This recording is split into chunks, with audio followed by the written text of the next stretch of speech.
What's up everyone, how are you all? Today we are back with another blazing Naruto story. What if Naruto Descendant of Alucard Sasuke bashings? If you enjoy then please like, share and do comments. And also check the description to original creator of this beautiful creation. When Alucard arrived in Suna he was just a mile away from Sanagakure. He just started walking to Sanagakure. He was in his red suit, cravat, fedora hat and orange glasses. Why did he have drop in the mid of the day when the sun is at its highest? When he was at the gates he was halted by Tamari. She hasn't changed much at all in his eyes. She said with a demanding voice, "Who are you and what is your business here?" Alucard just smirked and said, "My name is Alucard and I'm here to visit an old friend of mine named Sabaku no Gara." Asuna Chunin just said, "What do you want with our cage?" Alucard's smirk got wider and said, "Oh, he made cage alright, that's impressive, I have to give my congratulations." Tamari then interrupted him, "He isn't here at the moment, he's kidnapped by two members of the Akatsuki."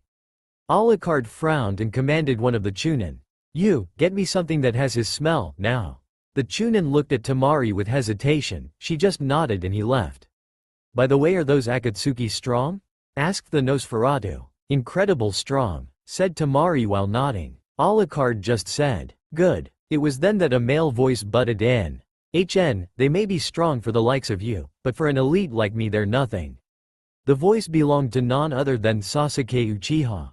He was here with Sakura, Kakashi and with a black-haired nin, Sai.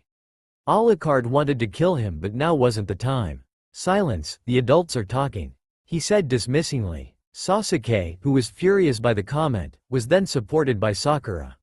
"You shouldn't be talking like that to Sasuke-kun. He's head of the Uchiha clan. I couldn't care less if you're in a clan or not." Sasuke was about to retort but a Chunin arrived with a gourd made of sand. "This is Kage-Sama's gourd as you requested," said the Chunin as he set the gourd down. Alucard just walked up to the gourd and sniffed it. Ah, what a delightful smell. This surprised Tamari and the Chunin. Gaara's gourd smelled of blood. What kind of man would find the smell of blood delightful? Thought Tamari. "Well, it was nice meeting you, Suna Nin, but I have a friend to save. Goodbye." He then dissolved in a group of bats and followed a trail he picked up. "Sensei, did he just become a group of bats?" asked Sakura, but instead of Kakashi answering it was Sai. "Not necessarily, it could be genjutsu followed by a shunsen. But that takes a lot of skill to do, so either he has an unknown Kekkei Genkai or he is very skilled, either way he's dangerous." "You're exaggerating, didn't you see how he clothed? He's not a shinobi, he didn't even had a forehead protector," said Sakura, but then Kakashi intervened. "Sai is right, he's dangerous, but he also implied that he can find someone with his smell. The sample he used was Gaara's sand. But since that the smell is mixed with the smell of his other victims means he has an incredible smell surpassing even the Inuzuka, so I guess it's a Kekkei Genkai." Tamari-san, who was he? Tamari just said, "I don't know, his name was Alucard, he said he was a friend of him." "I didn't know that that freak had friends," said Sasuke. Tamari glared at him and said, "Come, I will bring you to my brother who fought one of the Akatsuki." The team followed her in the village, but Kakashi had his mind on Alucard. "He definitely showed some hostility, or at least resentment at us, I wonder why." While Team 7 was busy in Suna, Alucard flew through the air towards Gaara in bat form, his mind on Konoha. "I really wanted to tear that piece of shit apart, but that will only bring unnecessary attention to me. I will have to think this through or I will end like 100 years ago, stripped of my power and a slave to the Hellsing family. It has been a long time since I've used tactics, I probably am a bit rusty."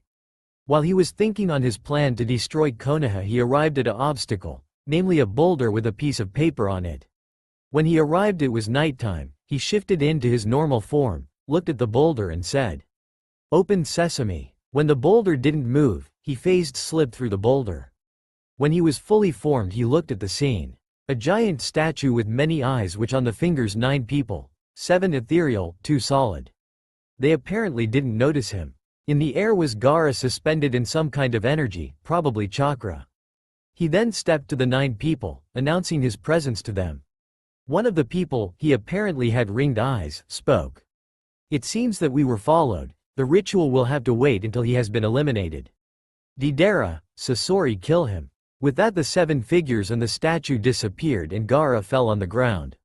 "It looks we will have some fun before we start the extraction," said the blonde bomber. Sasori looked at him and said, "Deidara, be careful, I don't get a reading on his chakra." Alucard just pulled out his guns and took a stance. Deidara put his hands in the satchels beside him and Sasori started the battle by sending his metal tail forward. Alucard just aimed his castle and fired 6 shots. 3 hit the tail, rendering it out of balance. The other 3 hit the was on the back, bludgeoning the wood but not completely piercing it. Alucard was about to shoot Sasori, but then he noticed 2 birds coming at him. He just shot them with his jackal, forcing them to explode prematurely. Sasori used the given time and shoot a volley of senbon at him. Alucard didn't bother to dodge. He just aimed his jackal at Sasori and shot at the puppeteer. When the bullets hit the puppet armor, it broke the puppet and the puppeteer quickly left the puppet. It's a long time since Hariko has been destroyed, but it's over. Some of the senbon have hit your vitals, and even if it didn't, the poison will kill you. Alucard responded by chuckling and then by laughing maniacally. "What's so funny?" asked Deidara. "I'm just happy that there's still idiots like you. Did you really think that some needles and poison will kill me?" Then the senbon left Alucard's body with no wounds to show afterwards. "Come on, the night is still young, let's have some fun together," said Alucard, excited by having a good fight ahead. "It seems I have no choice, I will have to use this." And with that, Sasori took out a scroll and out of it came a puppet. He had black hair and was dressed in a black. "I haven't used the sandame in a long time." A black substance started to ooze out of the puppet's mouth. Alucard identified it as iron. He was about to react when suddenly 2 giant centipedes rose from the ground, encircling his legs, then exploding. Alucard was blown away by the explosion against the rock at the entrance. Deidara just said, "Don't underestimate us. Sasori ma, he's done for." Sasori was about to turn around, but he was interrupted by laughter from Alucard, who was already standing. "You two are very amusing." With that, Alucard shot a volley at them. The black sand rose to protect them both. Sasori counteracted by having the sandame raise his arm at Alucard, and suddenly several other mechanical arms shot out of them. Alucard swayed to the left and shot the most left of the arms. The rest just hit nothing but air or rock. He then shot the different clay birds of Deidara. Sasori then sent waves of sand at Alucard, giving the two a breather. "Sasori, man, how does he that with that weapon?" The weapon throws pieces of metal at an incredible speed. The speed causes the extreme damage. But why aren't they affected by the puppet, and how did he made clay birds explode? It's the speed. Your clay bombs are like balloons filled with chakra. The piece of metal will cause the membrane of the balloon to rupture, causing the chakra to be released. For the being immune for my puppet, the metal is probably not magnetic, said the puppeteer. Alucard then shot at them. They jumped away. Alucard then shot Deidara's hand off and in the legs, removing him from the fight. Sasori just looked at Alucard and was about to send his metal sand at him. Alucard dodged and shot at the puppet, but the sand protected it. Alucard just charged the puppet and punched through the sand and punched the puppet to pieces. Sasori just looked at Alucard and said, "To use my greatest art on one person, it's such a shame. Be prepared for my red secret performance of 100 puppets." And with that, 100 puppets appeared. The puppets surrounded Alucard and charged him. Alucard shot as many as he could with his gun as he could. When they're close, he sheaths his guns and started to use hand-to-hand combat. In the end, it became a battle of attrition. Alucard destroyed puppet after puppet, but with less puppets. Sasori could give each puppet more attention, making them to kill. The puppets cut him with their weapons, but they healed immediately. In the end, Alucard destroyed the last puppet. Then Alucard walked to him. "It was a great fight, Sasori, but in the end you just weren't strong enough." He took out his jackal, but then he had to evade a jet of flames. He then looked at Sasori and saw a tube out of his arm. "So you made yourself a living puppet," said Alucard. Sasori just said, "Yes, I made myself a puppet, making me eternal, and with this body I will kill you." Alucard reported with, "You fool, there's no such thing as eternal, and you can't kill me, because only human can kill monsters." And with that, he shot Sasori in the heart. "How? I smelled it. It seems my art will be lost." These were the last words of Sasori off the red sands. Alucard just looked at Deidara, who was in fright, seeing the fight. Alucard just walks at him. Deidara tries to get away, but with his legs shot he didn't get away far. Alucard took his head in both arms and bit him in the neck, absorbing the mad bomber. He took his gun and aimed at a spot and shot at him. It hit the wall. Damn, he got away. Alucard then took Gaara and woke him up. When Gaara woke up he looked at Alucard. His eyes frightened him. They looked so much like his own before he was saved by Naruto. The only difference was that the stranger's ones showed more control. Where am I? Who are you and what happened with Akatsuki? Alucard just grinned and said, we're in Akatsuki's lair where I killed 2 of their members. Gaara's eyes widened. He just defeated 2 members while he couldn't defeat 1. But you still haven't said who you are? Alucard's grin got bigger. I'm hurt, don't you recognize your good old friend? He said in mock hurt. What did he mean friend? The only one who could qualify as a friend was impossible, Naruto? But you're supposed to be dead. He stuttered out. Oh, I am, was his response. But how are you standing here? What happened to you? He was about to ask more questions but Alucard stopped him. I will be telling you this later, but we are in enemy territory. Now go to that boulder and make the hand signs rat, boar and dragon and channel chakra in the rock. Gaara did as commanded and then the boulder moved away, opening the passageway. Gaara was about to leave but Alucard said, my name is Alucard. Don't want my enemies to become aware of my existence, don't we? Gaara just nodded and levitated some sand to carry them both. Gaara invited him on the platform but he shook his head and said, it's such a beautiful night, let's just enjoy it for a little longer. Gaara looked at him for a second and let himself fall on the ground and they both walked in the woods together. You've changed, said Gaara. Alucard just chuckled. More than you think. So how does it feel to be Cage?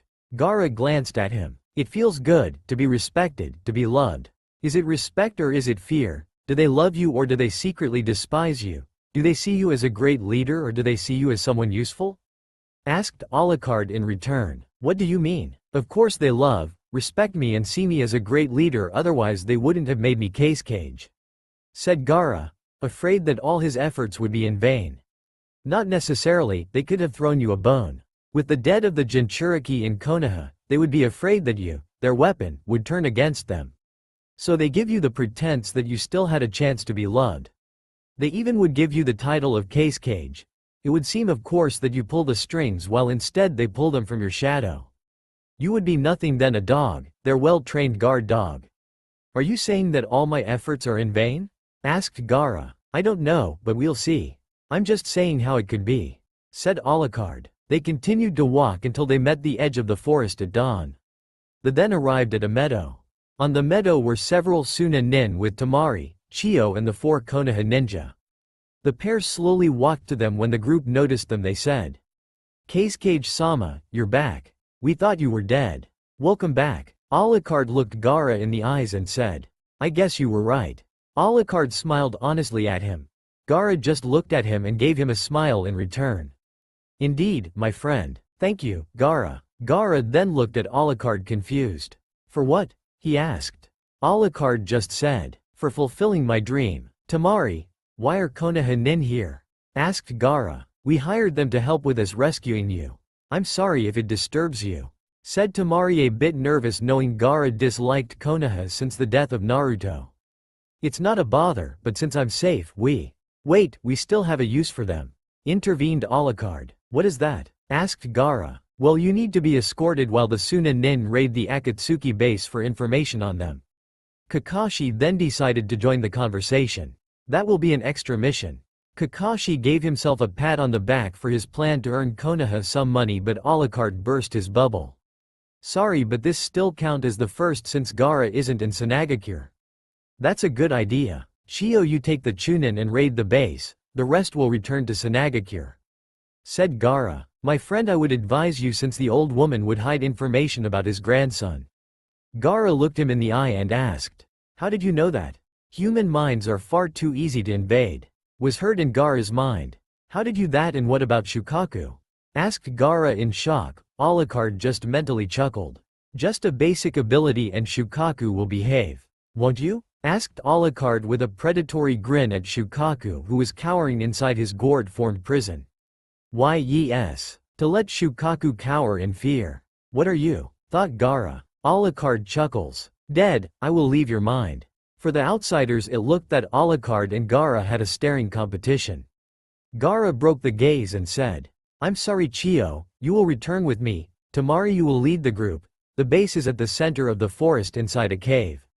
With that Tamari and the Suna Nin left. Gaara turned at Chio and said, "I'm sorry but he convinced me." Chio just smiled a bit at him. "It's alright, the man was right. I would let my emotions take control when it comes to my grandson and that could make things worse, come on let's go." And with that the Konoha Nin, Gaara, Chio and Alucard were off. During the journey Kakashi decided to get some information on Gaara's savior. Alucard was it. "How did you save the case cage?" Alucard, sensing Kakashi's intentions, decided to play a bit. "I went in, destroyed the 2 members of the Akatsuki, woke up Gaara and left." "That simple?" asked Kakashi. "Yes," said the vampire. "If they were beaten that easily by you then they were weaklings," said Sasuke arrogantly. "Yeah, Sasuke would take far less time to defeat them," supported Sakura. "Tell me you two, how many S-class nin have you defeated?" asked Alucard. The two remained silent. "Let me guess, 0 isn't it?" continued Alucard. "I would have had those 2 if you didn't intervened," said Sasuke angrily. "But you haven't, so at the moment I'm stronger at the moment," said Alucard. "Why you? I will show you who is stronger," yelled Sasuke while preparing hand signs. "Stop it. Now is not the time, Sasuke, we have a mission," said Kakashi, while grabbing his wrist. Sasuke stopped but glared at Alucard. "This is not over, not by a long shot. I wouldn't have it another way," said Alucard with an insane grin. "Alucard, do you come from Kiri or have any parents from there?" asked Sakura. "No," said Alucard. "Then why have you such sharp teeth? They say that the people there have such teeth." "I am an exception." They continued to travel until they arrived at Sanagakure. Gaara then addressed the Konoha shinobi. "Although I don't like you, I will pay you for the mission." With that he commanded a Chunin to get the money. With that a Chunin came with the money. Gaara gave them the money. "Now you can leave my territory. It's already enough that my daimyo forced me to continue the alliance after what you did to Naruto. There's a problem with you see, we want to be paid for healing your brother Kankuro after he was poisoned by Sasori. That itself is another A-rank mission," said Kakashi, trying to get as much from Gaara. "Gaara, I advise you to decline their request that since they needed him for your rescue, that means that still falls under the first contract," said Alucard. "You stay out of it, this is business between Suna and Konoha," said Kakashi with venom in his voice. "But that doesn't mean that he isn't right, so I will not pay for it. In fact I should demand payment for the use of our greenhouse but I will let it slide, since we're not as stingy as you." "Fine, Team 7 let's return." Kakashi and his team went back to Konoha. "Now, what are you going to do now, Alucard?" asked Gaara. "First I am going to need information, then I will plan my next move," said Alucard. "Then can I offer you a place to stay in my home?" asked Gaara. "I am fine with that," said Alucard. Gaara walked towards his office. The populace greeted him with a smile. Alucard just wandered around the town. After a while he decided that it was enough and went towards the case cage tower. At the tower he was greeted by Tamari. "Alucard-san, I would like you to come to the tower for my report.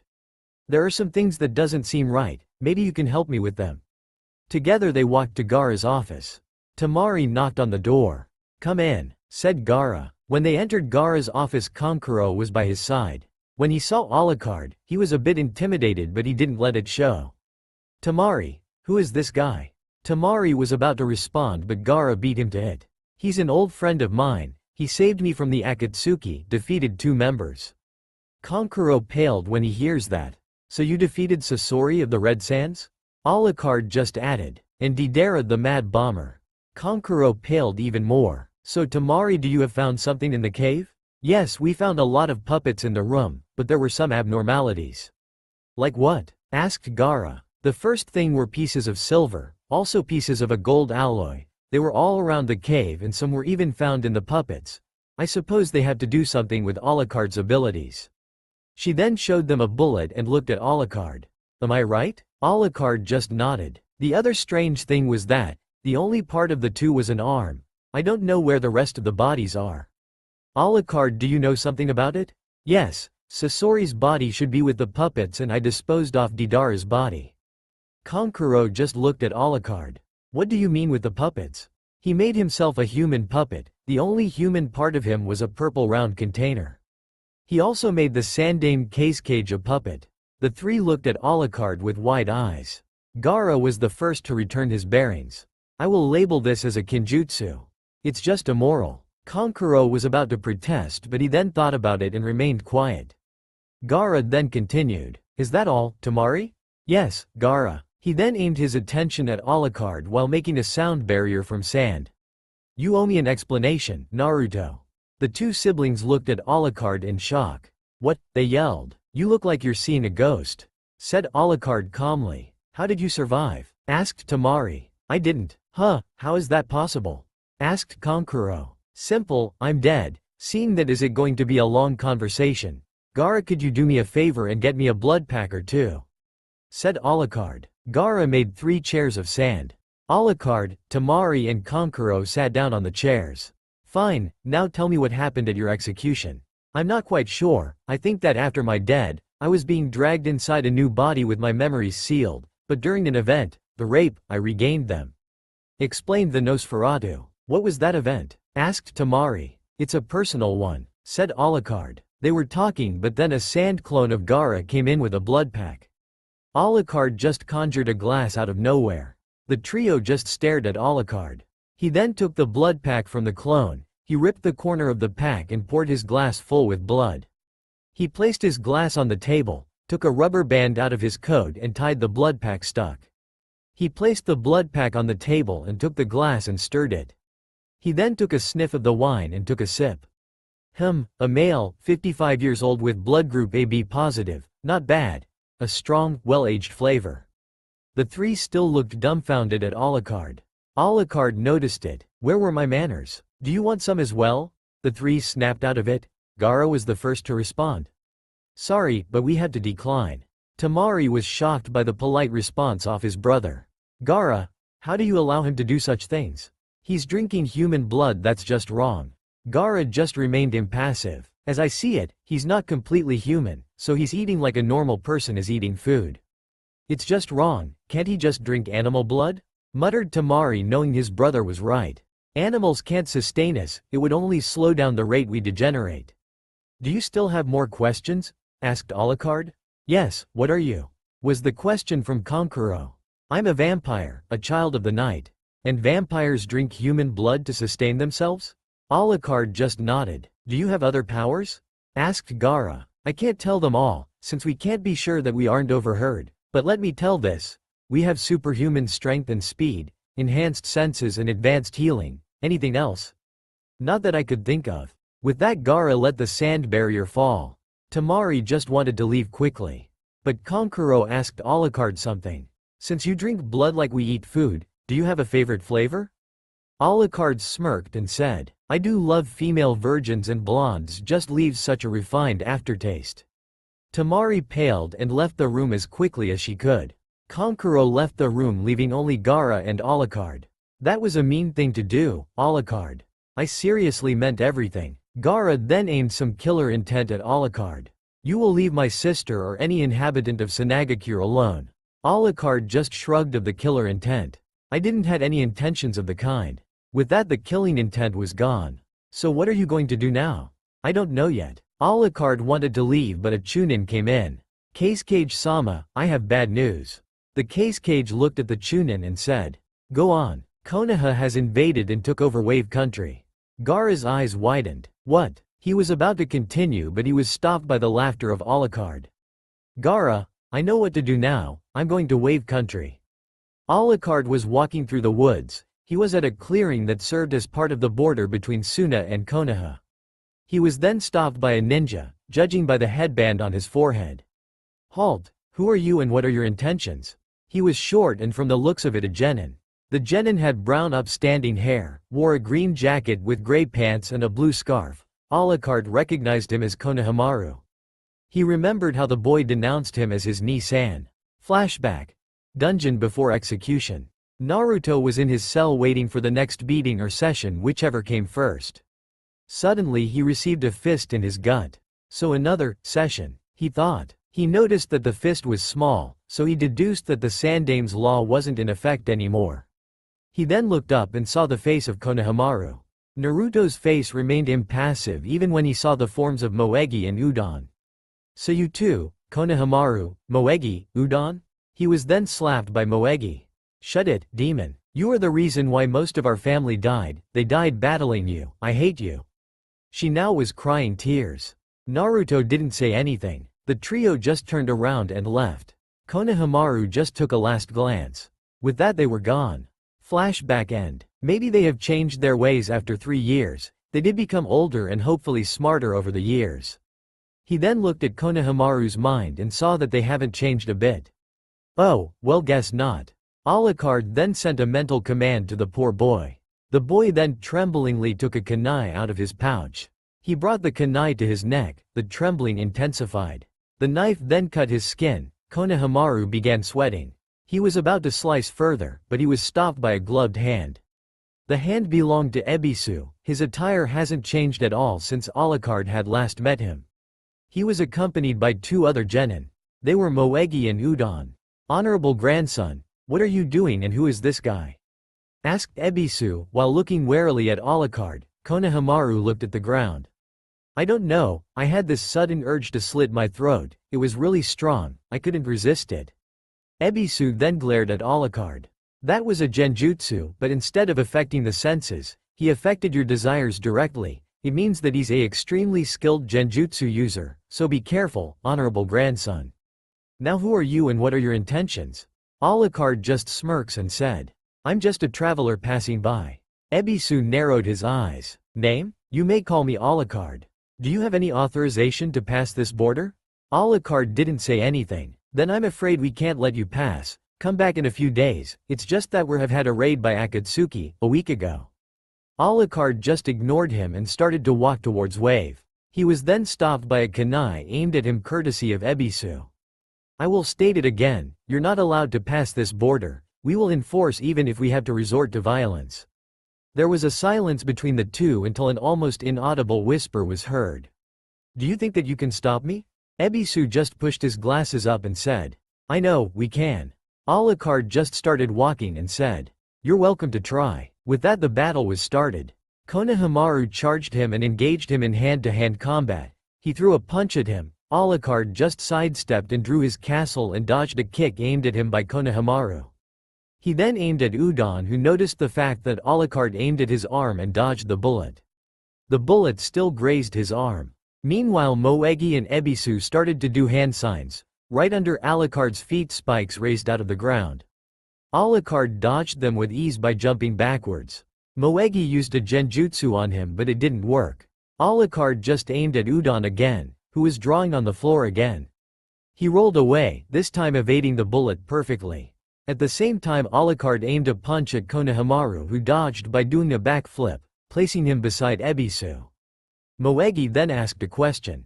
Ebisu-sensei, why did my genjutsu didn't affect him? Ebisu pushed up his glasses again and said. Moegi, don't forget he's a genjutsu user.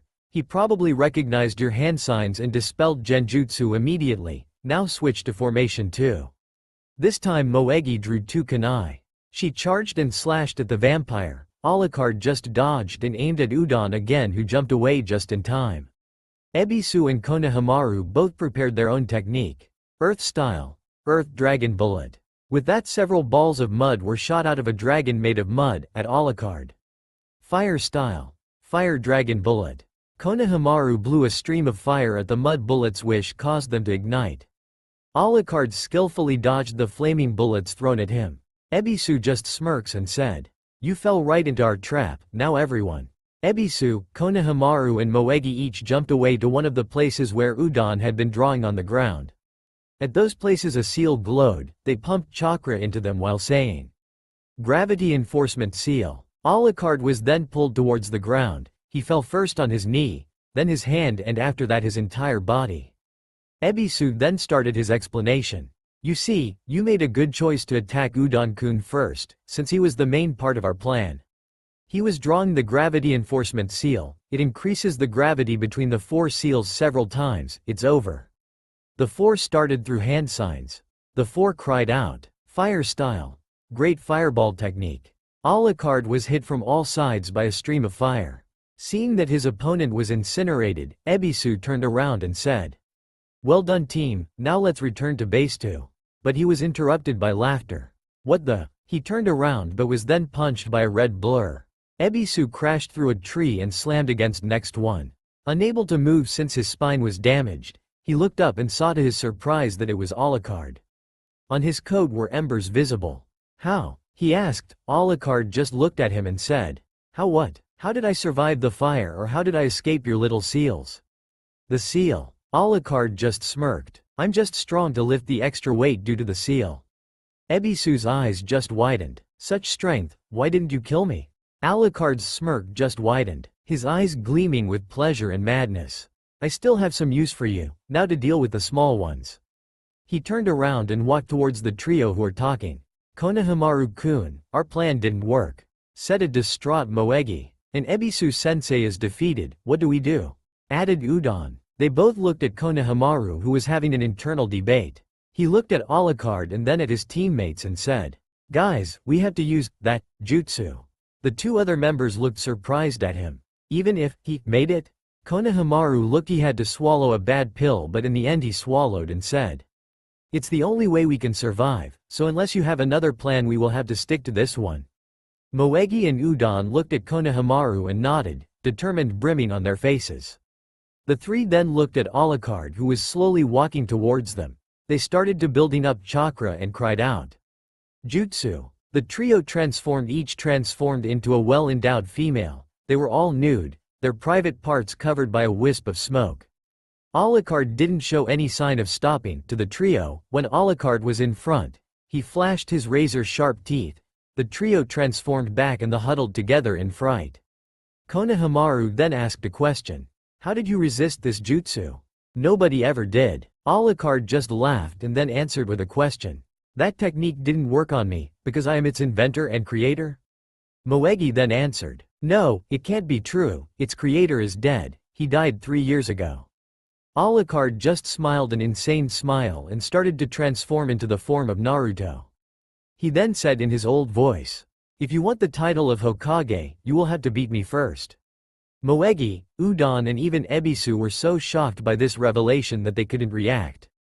Konohamaru looked shocked seeing him back saying those words. "It has to be a genjutsu, it has to, you're dead."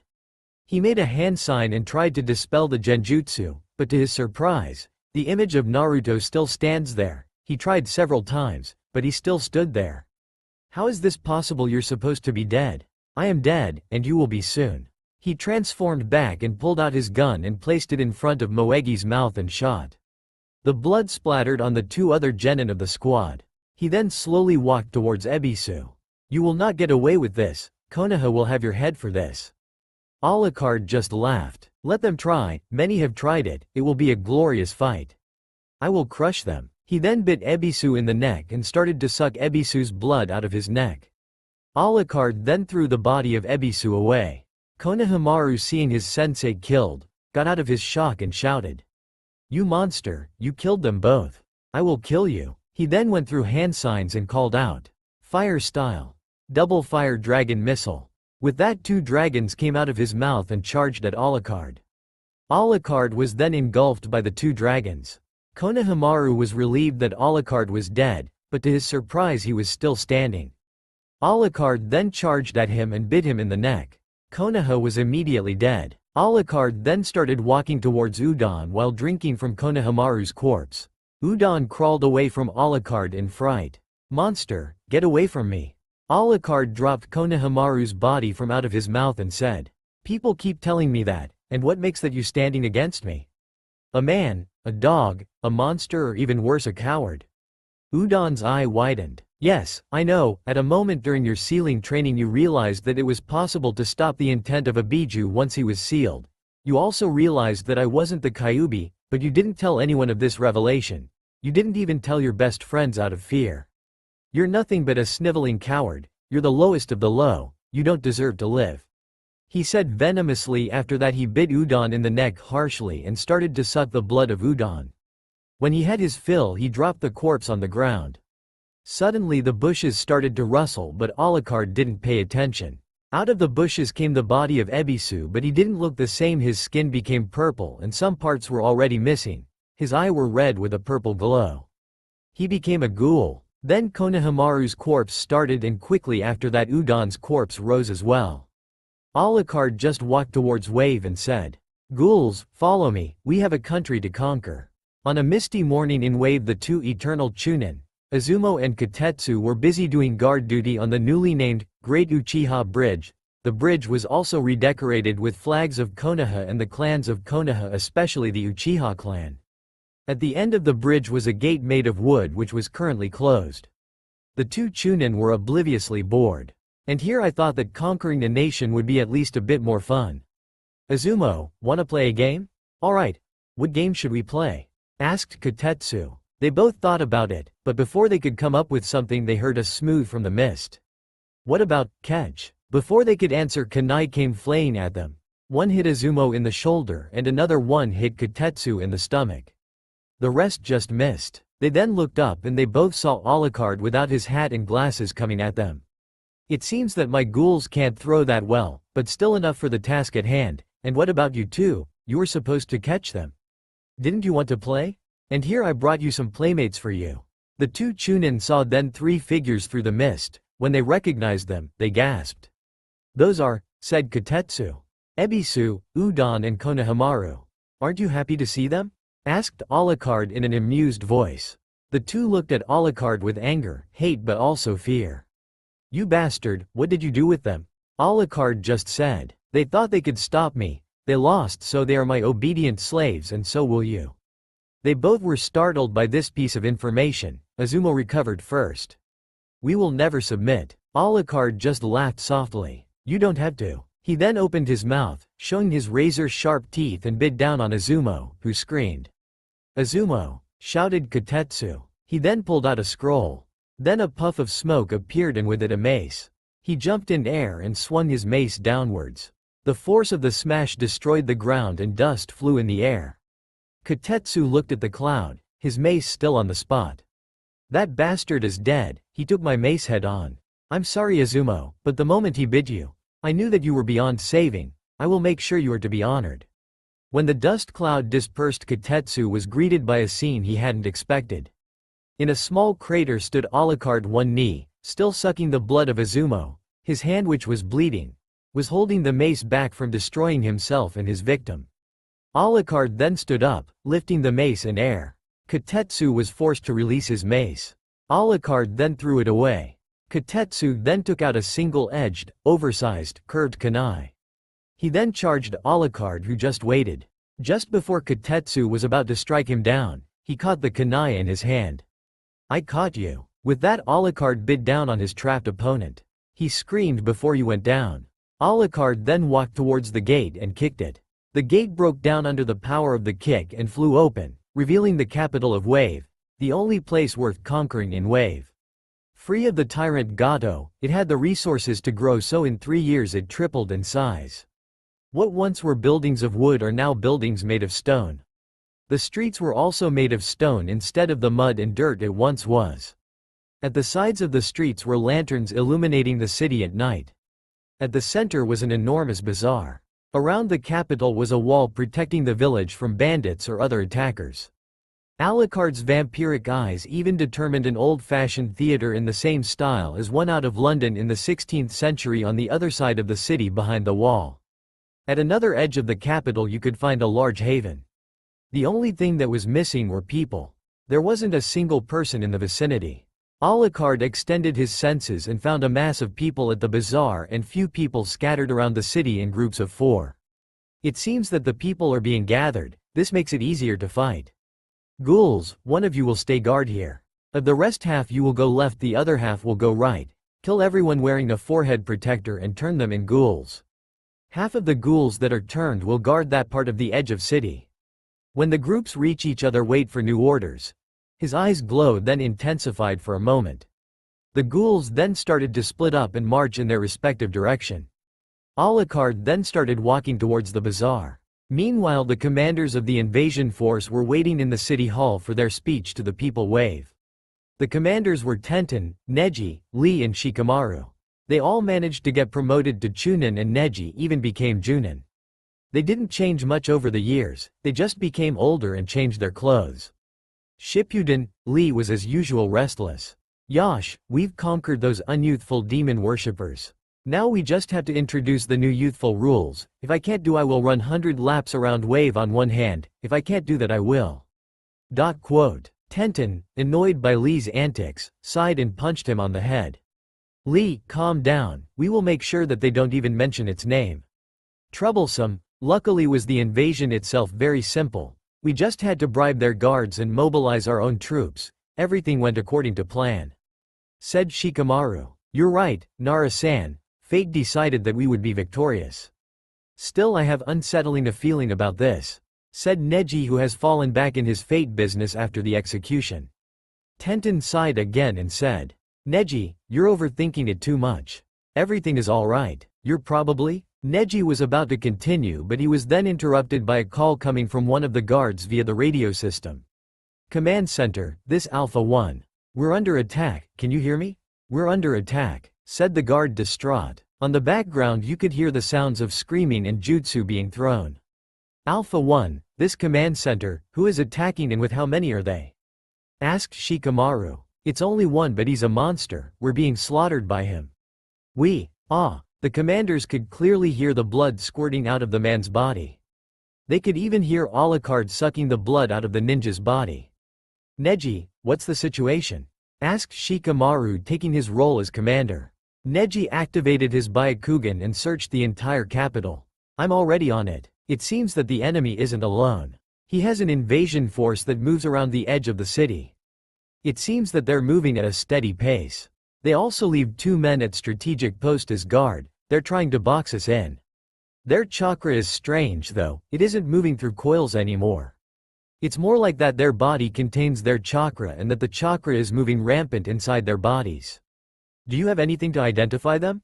Asked Shikamaru. Yes, they were wearing forehead protectors. They are from... No, it can't be. The trio were rather surprised. Neji was normally stoic and unfazed. Something must be seriously wrong if Neji reacted like this. What is it, Neji? Asked Tenten. They're Konoha shinobi. They even wear our flag jacket. Neji's words rendered them silent. They were all wondering what's going on. Lee was the first to recover. What? Why would those unyouthful shinobi betray us? It was then that Shikamaru spoke. No, Lee, I don't think so, it is probably a virus or a poison. The enemy uses it to turn our shinobi against us. Neji, what about the squad that was being attacked? It as you say, they've been infected as well. Is there anyone nearby? No, I can't find. Wait, no, that can't be right. What isn't right? Asked Shikamaru. It seems that our enemy is a tall man with no chakra. It seems he's walking to another squad. Is he a civilian or more like Lee? Asked Tenten. No, it is not. Everyone possesses chakra. Even civilians in Lee, they just have to few or can't use it. Even animals have chakra. Shikamaru pondered on the mystery that was the tall stranger. Then what is he, and how can he create such a chaos? I don't know, this never happened before. By all means he should be dead. Yash, I'm going to challenge this unyouthful enemy to a youthful battle. Said Lee in his optimistic voice. He was about to sped off, but Shikamaru took him by the shoulder. No, whoever he is, he defeated 4 Chunin in a flash. We will have to ambush him, how troublesome. He then took a microphone and connected to all shinobi in wave. Attention all shinobi, we're under attack. The enemy is 1 man, but he uses a virus that turns our own forces against us. All shinobi except the ones on the edge of the city, return back to the bazaar. Those on the edge move around the edge to the gate and push those infected shinobi back. Capture them if you can, otherwise kill them. Lock the civilians in the city hall. We need them alive, otherwise we will have an international disaster on our hands. Alucard in the meantime was having the time of his undead life. He just killed the previous in a gruesome way and turned them into ghouls. He ordered those ghouls to go towards the edge as reinforcements. He then moved towards the next group. The squad consisted of 3 males and a female. The first male had brown hair in a ponytail and had a katana at its side. The second one was bald and had a brown mustache. He had a scar at its left eye. The last one had black hair with a goatee. The female had brown hair in a long ponytail that reached her butt. The four wore the standard Chunin uniform. The female was apparently receiving a message through a headset. One of the males then noticed Alucard. "Hey, what are you doing here? Everyone is supposed to be at the bazaar. Now go." The female then said, "That is probably the intruder." "What intruder?" asked the bald one. "We're being invaded by him. He uses a virus to turn our people against us. Be careful." The brown-haired one just snorted. "Ha, it's 4-on-1, we have the advantage. Watch and learn." He then charged Alucard with his katana. He tried to cut him diagonally. Just as he was about to hit, Alucard took the katana with his left hand and then bit down on the poor shinobi. The other three looked horrified how he sucked the blood out of his victim. After Alucard had enough, he dropped the shinobi on the ground and walked towards the trio. The only part of his face could see was his mouth, the blood dripping from his teeth. The trio then prepared for battle. The bald one flashed through hand signs and cried out, "Earth style, earth spears." Several spears made of stone shot at Alucard, who just sped up and dodged each one skillfully. The female then sped through hand signs, "Fire style, firewall." She then spewed out a mass flames which took the form of a wall a few feet away from her. Alucard just continued charging through her flame wall. He then bit the goateed shinobi in the neck, and with a show of immense strength he swung the shinobi in an horizontal arc, hitting the other two, stunning them. He dropped the shinobi and quickly bit down on the last male. The female just crawled away from the man who slaughtered her squad. Alucard slowly walked towards her, his eyes glowing red. He then took her neck with his gloved hand and tilted her in the air. He then licked a bit of blood that seeped from the corner of her mouth due to her most recent hit. "A virgin, lucky me, I'm going to enjoy this." The female widened her eyes and her cheeks reddened a bit. She then said in a voice full of fear but with surprisingly a bit of lust, You're going to rape me?" Alucard just chuckled. "Neji, what did you see?" asked Shikamaru, who has already prepared the ambush. They were standing in a street of the bazaar. Normally the street would be filled with shops, but today there weren't any, giving them the extra space needed for battle. Around them were 15 shinobi. Standing guard. He apparently has enhanced strength, speed and durability. His taijutsu is incredible, unorthodox. "What do you mean with unorthodox, Neji?" asked Shikamaru. He bit down on the neck of his opponent and swung him against his other opponent. The trio obviously were surprised by the brutality of their enemy.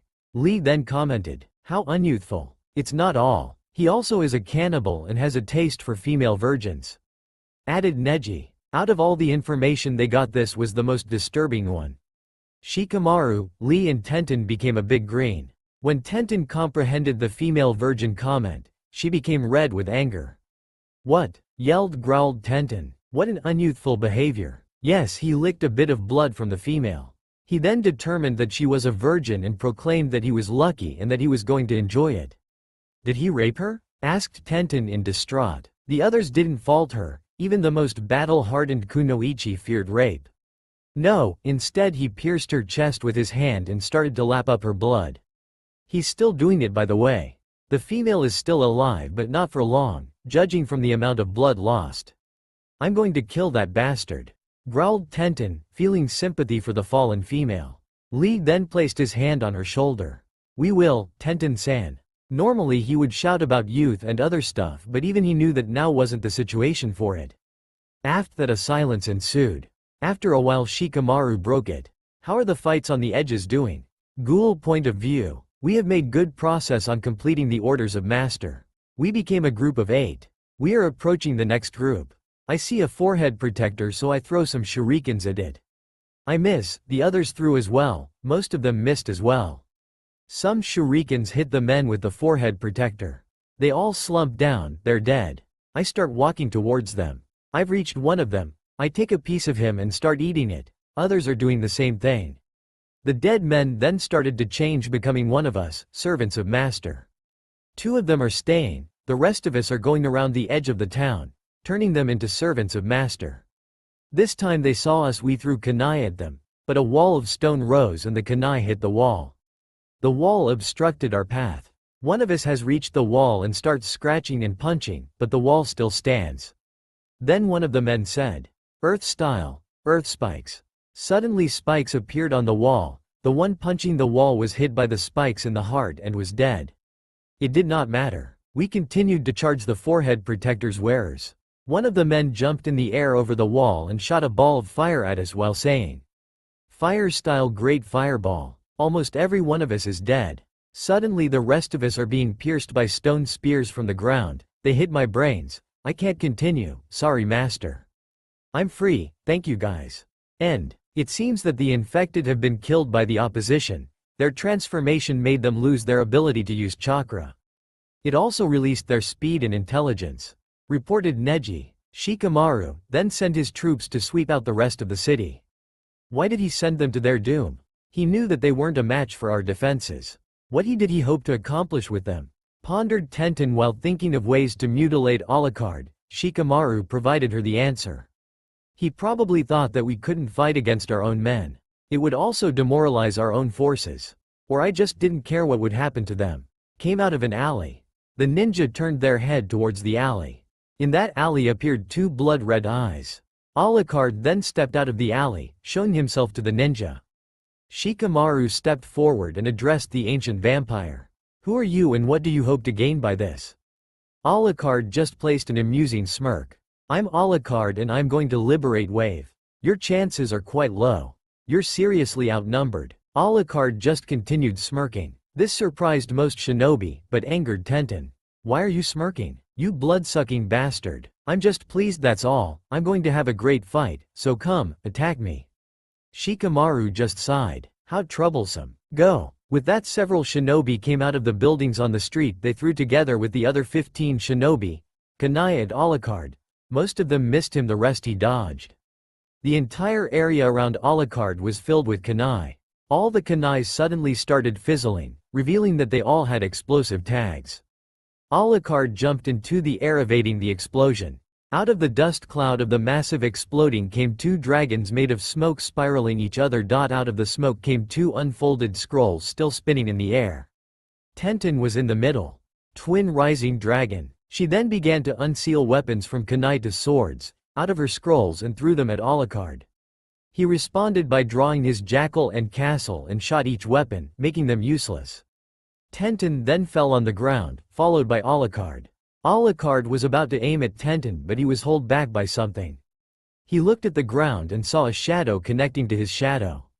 He then realized that was caught by Shikamaru's shadow mimic technique. The dust then cleared, showing Shikamaru holding his hands in the rat sign. Shadow mimic. Success. Neji now. Neji then charged Alucard. 8 trigrams. Vacuum palm. He then Alucard with a palm strike, blasting him toward Lee, who was waiting for him. Lee then started a combo of punches and kicks, ending with an upwards kick sending Alucard in the air. Lee then disappeared for a moment before reappearing behind Alucard. Leaf shadow dance. The bandages around Lee's arms started to unravel, mummifying Alucard. Lee then grabbed the mummified Alucard and started a nosedive towards the ground while spiraling. Primary Lotus. Just before Lee was about to crash, he ejected, leaving Alucard to crash on the ground, leaving a dust cloud. Tenten then followed up by jumping in the air, and when she was above the dust cloud she opened a sealing scroll. Out of it came a dozen of weapons flying at the dust cloud. The shinobi then cheered, the commanders relieved, but was stopped by a voice from the dust cloud. That was a very good try, but it will take then a few punches and weapon to kill me. Out of the dust cloud shone 2 red eyes. When the dust cloud was gone they saw Alucard standing but with several weapons sticking inside his body.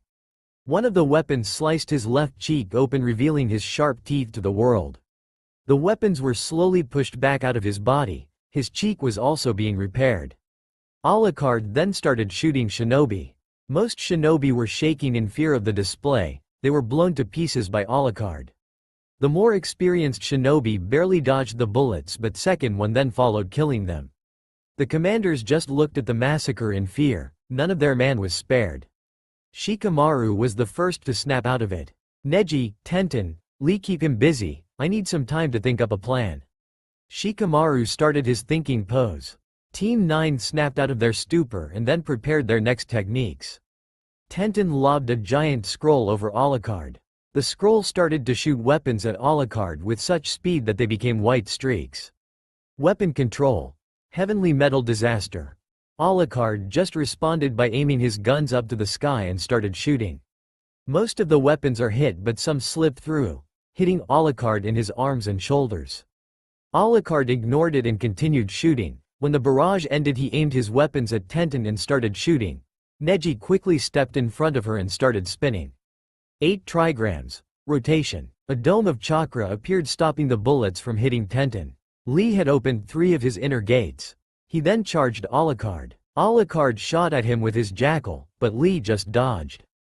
Alucard smiled wickedly, before he got a kick in the face, sending him upwards. Alucard then got thrown around like a rag doll through a frenzy of punches.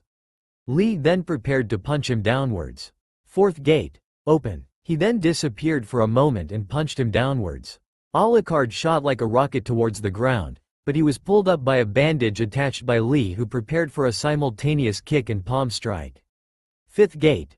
Open. Reverse lotus. Alucard then was hit by the attack and was smashed in the ground. Team 9 waited anxious for the dust to disappear. When it did, it showed Alucard seemingly unharmed. He then shot at Lee this time, but Neji intervened with rotation again. "What is that weapon, Tenten?" asked Lee, who was recuperating from the usage of the gates. "I don't know, Lee, I haven't seen anything like it.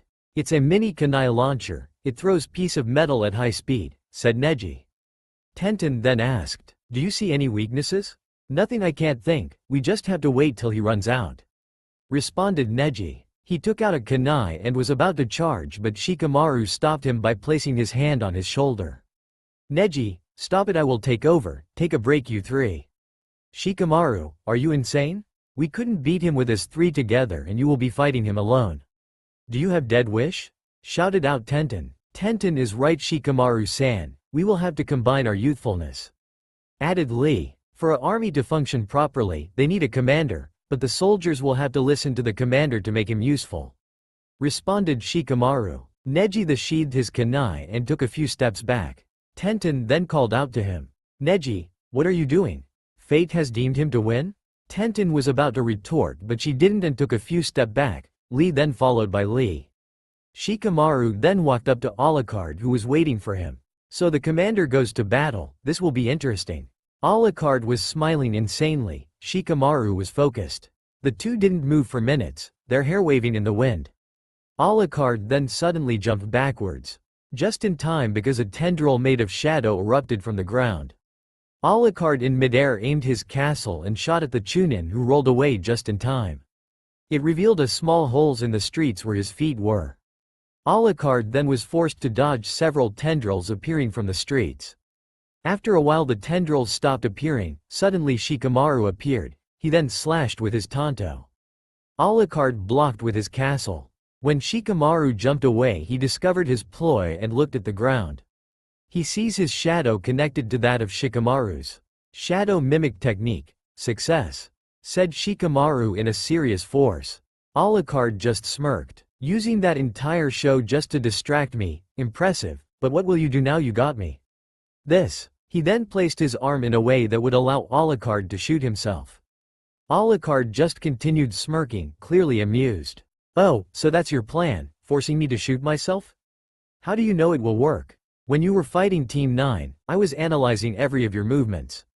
But it was when Neji blocked your weapon, I managed to find one of the weapons you threw at them.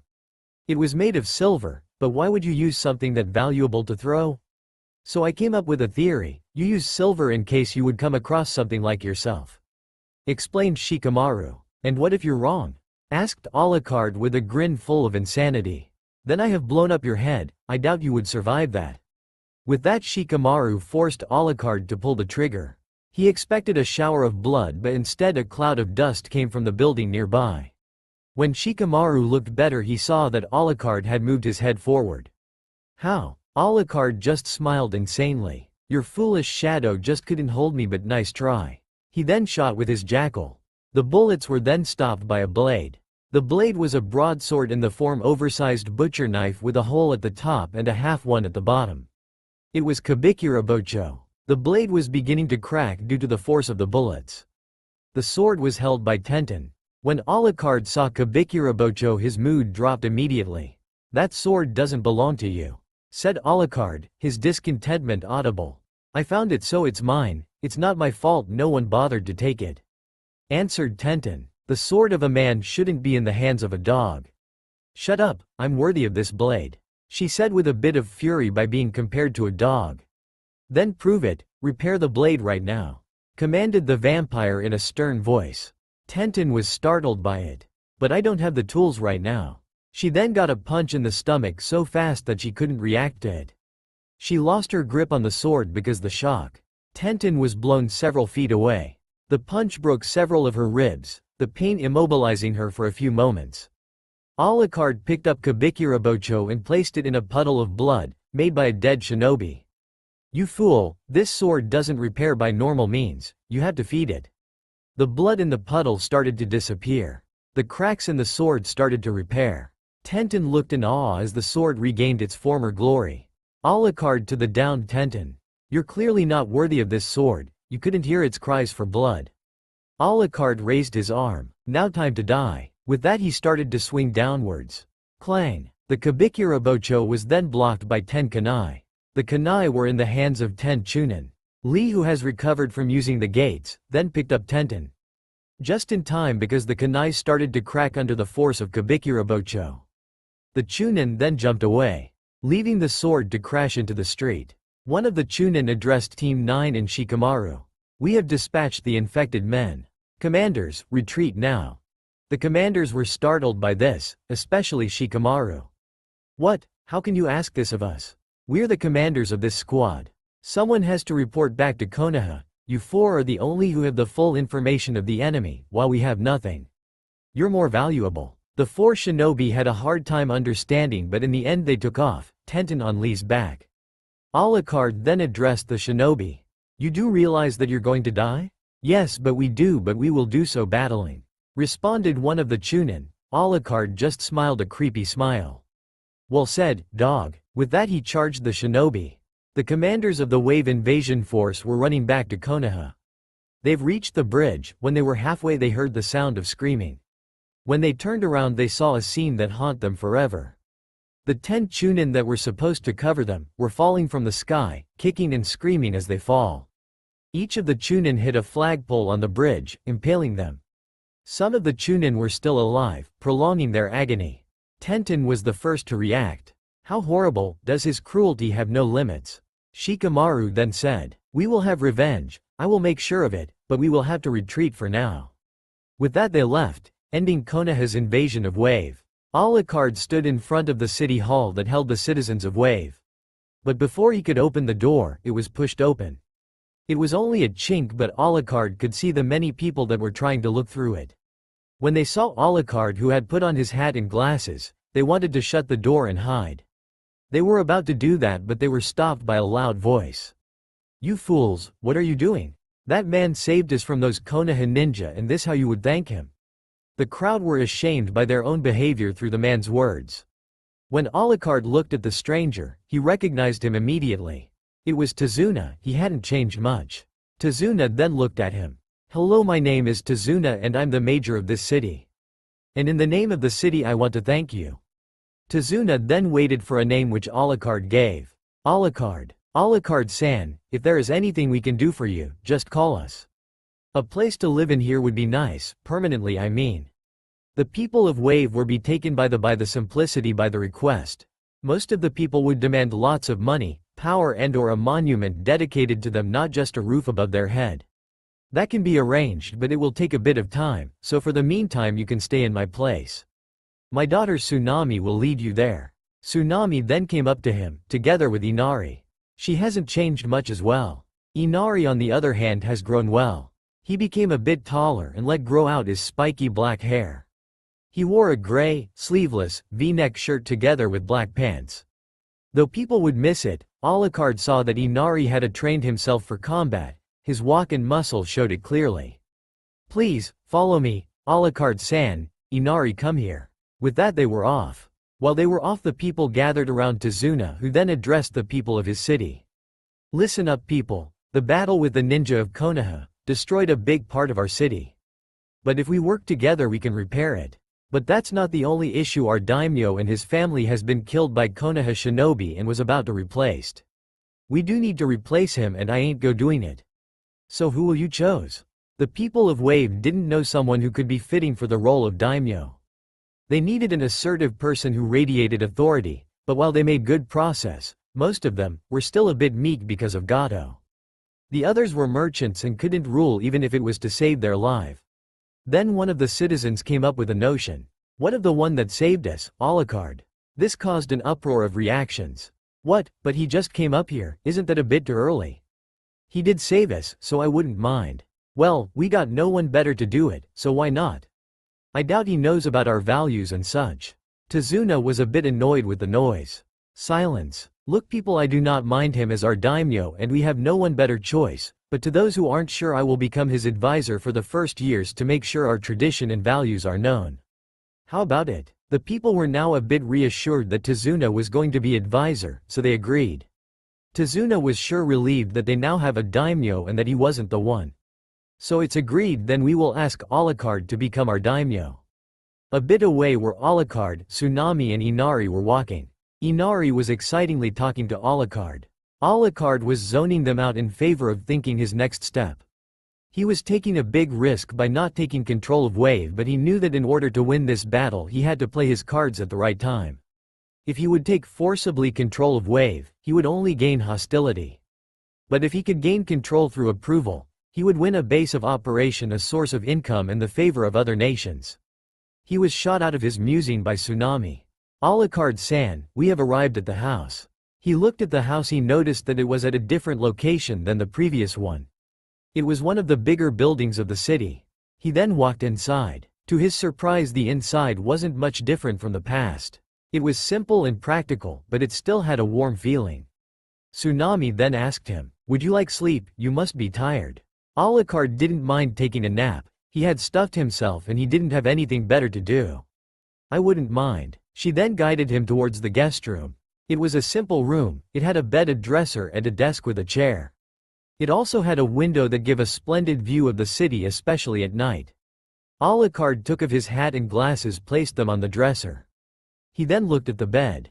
"It's been such a long time since I've slept on a bed." Tsunami then asked, "What did you sleep in?" Alucard was not sure to answer the question, but in the end he did. "A coffin." Tsunami was clearly shocked by that odd piece of information, but then she thought a bit more clearly about it. "Well, they do look comfortable? The only problem would be if there was a corpse inside it." "Was it inhabited?" "No, it is mine and mine alone. It is my most prized possession." Tsunami was a bit more reassured, but she still found the thought a bit morbid. "Call me if you need me, I will probably be downstairs." With that she left. He was about to place himself on the bed, but then he noticed he was still carrying Kabikira Bocho. He took it off his back and placed in corner. "I will bring it back tomorrow." Alucard then placed himself on the bed. It was just long enough for his length. Alucard fell asleep soon afterwards. In several of the Akatsuki hideout were the members of said communicating through the projection communicating system. "Zetsu, report. What's so important that you called us together?" asked the ring-eyed leader, Pain. "Yeah, I was busy with my prayers for Lord Jashin," complained the silver-haired, scythe-wielding man. "It's Wave, it was being conquered by..." But Kakuzu interrupted him before he could continue. "Konoha, yes we know, what a bother, I could be hunting bounties and earning money now." Conan then said, "Let him continue, he wouldn't comment him for such trivial thing." They did for a moment, but it was then conquered again, but this time by Alucard. The members of Akatsuki were quite surprised, even they had to recover after fighting two S-rank ninjas, but he immediately went to Wave at high speed and slaughtered them. "How many men did Konoha have there and of what level?" asked Itachi to Zetsu. "A small 100 of Chunin level." "Does that Alucard even sleep? Even Toby, who is a big boy, needs sleep," commented the spiral-masked man. Kisame just spotted a grin. "I would love to battle him, it would be such a fun fight." "Watch out, Kisame. From what we know, he's your worst choice. He likes to attack from distance, but he doesn't use chakra," commented Itachi. "Did you observe some new information about him?" asked the leader. "No, I couldn't come to close, otherwise would I be found." Pain then processed the information and relayed his orders. "Okay. The plan remains the same, Kakuzu and Hidan go after the Nibi while Kisame and Toby will hunt the Sanbi. Meanwhile, Itachi will try to salvage Sasori's spy network. Toby, follow me. With that, Kisame left the projection communication system. Toby is a good boy. Though that Alucard can throw a wrench in my plans, I will have to watch out for him. Toby left the projection communication system and the others followed as well. While the members of Akatsuki were discussing their plans, Tazuna was walking towards Alucard. When he was at the door of the guest room, he knocked but no sound came from the room. He opened the door and saw Alucard sleeping on the bed. It was quite a surprising thing. He had seen what Alucard did, and while he did resent it, he knew that it was necessary, though he could have shown less cruelty. While Tazuna was reliving the scenes he had to visit as Major, Tsunami passed by him. Oh, he fell immediately asleep when he placed himself, though he first looked irritated, but when I closed the curtains he slept a lot better. Tazuna then looked at the sleeping, he looked quite peaceful. It seems he was dreaming. Tazuna then shrugged and went down to wait and drink some sake.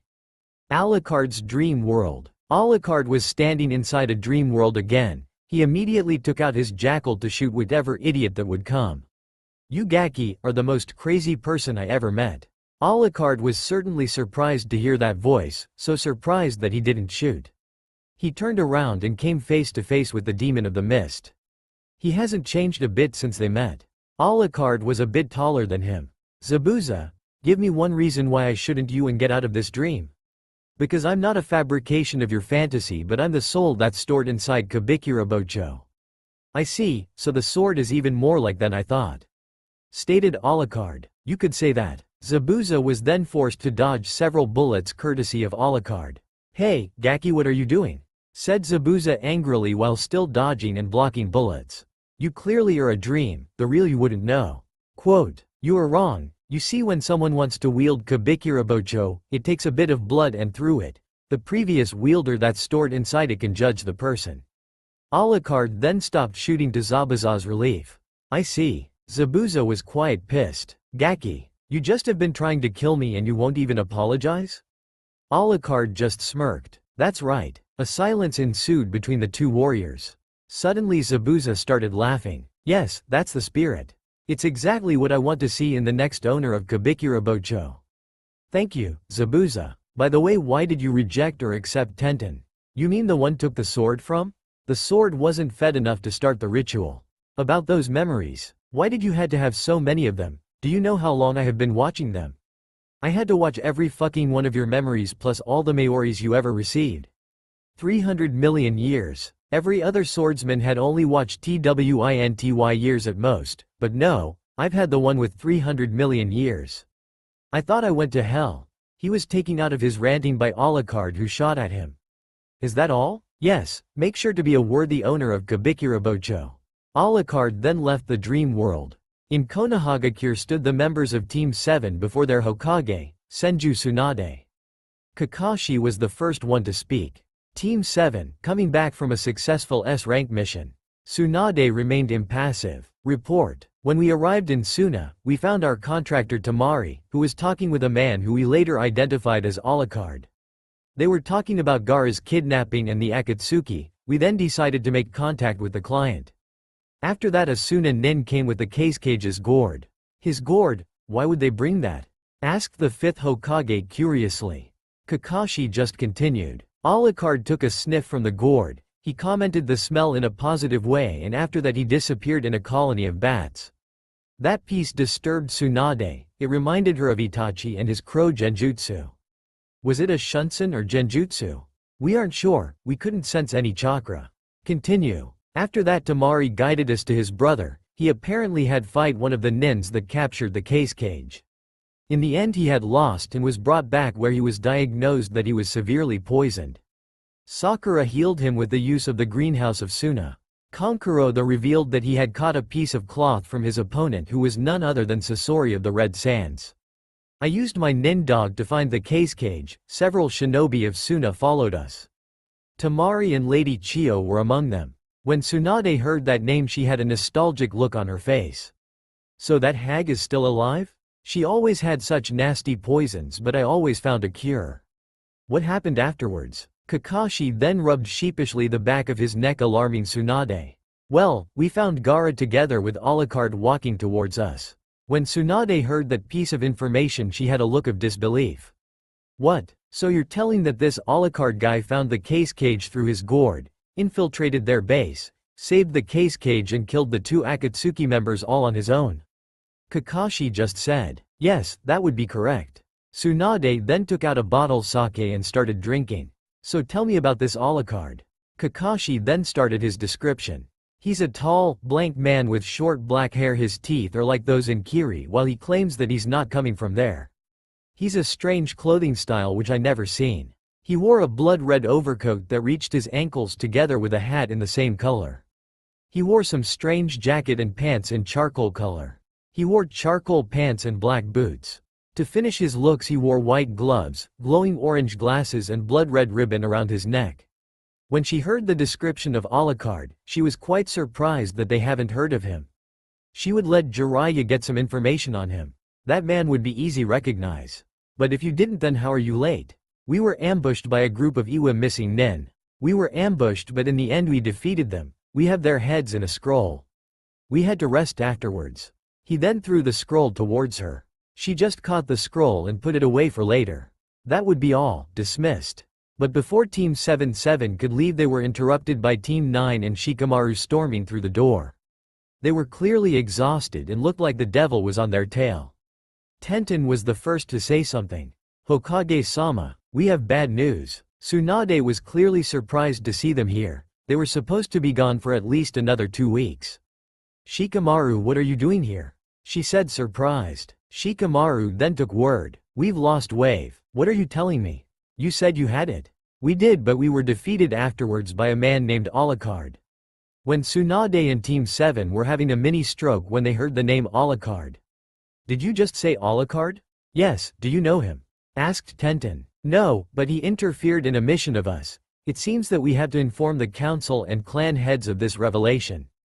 Anbu, go get the clan heads and the council members for a meeting, and you 9 will come with me. With she got from her chair and went to the council room, the others following her. Alucard just woke from his strange dream. He noticed that the curtains were closed. Strange, I thought that they were open. He looked at Kabikirabocho and picked it up. He noticed that a bit of his blood was stored in the handle. He then assumed that his dream was not a fabrication of his imagination. He put on his glasses and hat and went downstairs, where he was greeted by Tsunami. Alucard-san, just in time, dinner is ready. Dad is already at the table. I will get Inari. Alucard then walked up to the table and placed himself on the seat in front of Tazuna. Inari then entered, followed by Tsunami. Inari then took place next to Alucard. Tsunami then went to the kitchen and came back with a pot. If Alucard had been alive, he would drool by the smell of cooked food, but now it meant nothing. She then gave everyone 1 plate. The 3 then placed their hand in a prayer. Alucard followed as well. Itadakimasu. The 3 humans started to eat. Alucard just looked at his food. It was ramen. When he was Naruto, he would go on a frenzy, but since he was a vampire he couldn't eat it anymore. Not only would he throw it up, it also tasted like shit. Tsunami saw that Alucard wasn't eating. Alucard-san, is something wrong? We have something else if you don't like it. Tazuna and Inari looked at Alucard. Alucard knew it was going bad, but he couldn't let the people of Wave that he drinks human blood. His chances to become ruler of Wave would become 0. No, there is no problem, it looks great. He took his chopsticks and took a bit of the ramen and placed inside his mouth and started chewing on it. It tasted terrible, but he just continued chewing. Meanwhile, he started transforming his stomach and intestines into Baskerville puppy version. He then swallowed. Normally the food would stop there and he would throw it up, but through his mastery of his vampire powers he could swallow it without a problem. After the food left his gullet, it fell in Baskerville's mouth, who started eating it. Grandpa, how are the repairs going on? Tazuna looked to his daughter and said, it is most cleanup. We have to remake 1 street, but if we work hard enough we will be done in a few days. We also restored our bridge in its old glory. He decided to leave the gory parts out of it, they didn't need to know. Good, Alucard-san, where do you come from? Alucard was happy with the interruption by Tsunami. It gave him a reason to stop eating the disgusting food. I come from an island far away, named Great Britain. I haven't heard about it. How is it there? Asked Tazuna. Alucard thought a bit about it and said, it is nice. Then why did you came here? Asked Tsunami. A promise that I have yet to fulfill. What did you promise? Asked Inari in excitement, thinking about all the cool things it could be. When Alucard remained silent, he knew it wasn't a happy thought. It is okay, you don't have to tell. Reassured Tsunami. The rest of the dinner was continued in silence. Alucard just ate one bowl. When he was done, he placed down his chopsticks, signaling that he was done. Thank you, Baskerville, he said to Baskerville. Baskerville barked silently in return. Alucard then dismissed his hellhound. Tsunami then took the dishes and went to the kitchen and came back with dessert. Anyone dessert? It is dango. No, thank you. I've had enough, said Alucard in a polite tone. Are you sure? You haven't eaten much tonight? Asked Tsunami with concern. Yes. Okay. About you too? Yes, said Inari and Tazuna together. With that they received 2 plates with dango and they each took one. Tazuna then decided that now was the right time. Alucard-san, our daimyo was killed by the Konoha since he refused to give in with Konoha's demands. We've sought for a replacement and we hoped that you would be that person. Tsunami weren't surprised since they were informed beforehand, but their gazes were aimed at Alucard. Alucard was clearly surprised by this revelation. He thought that it would take a while to take over Wave. Why did they choose me? I just came here. Tazuna wasn't surprised by the question, it was quite normal. We aren't leaders, most of us are merchants or workers. We also decided that I would be your advisor so that our value and customs are known. So what do you say, are you going to be our daimyo? One condition. I will be addressed as Count, said the ancient vampire. Inari then asked, why Count? It is hard to explain, but I took a liking to it. I guess that's acceptable, but I need to know your last name, Alucard-san, said Tazuna. The new daimyo of Wave then said, it's Chitsuki. My name is Alucard Chitsuki. The rest of the night was filled with informing Alucard of his duties as Count by the members of the household. In a small room were all the clan heads, Hamaru, Kaharu and Danzo waiting for their Hokage, who came in together, Team 7, Team 9 and Shikamaru. Why are we called here, Hokage-sama?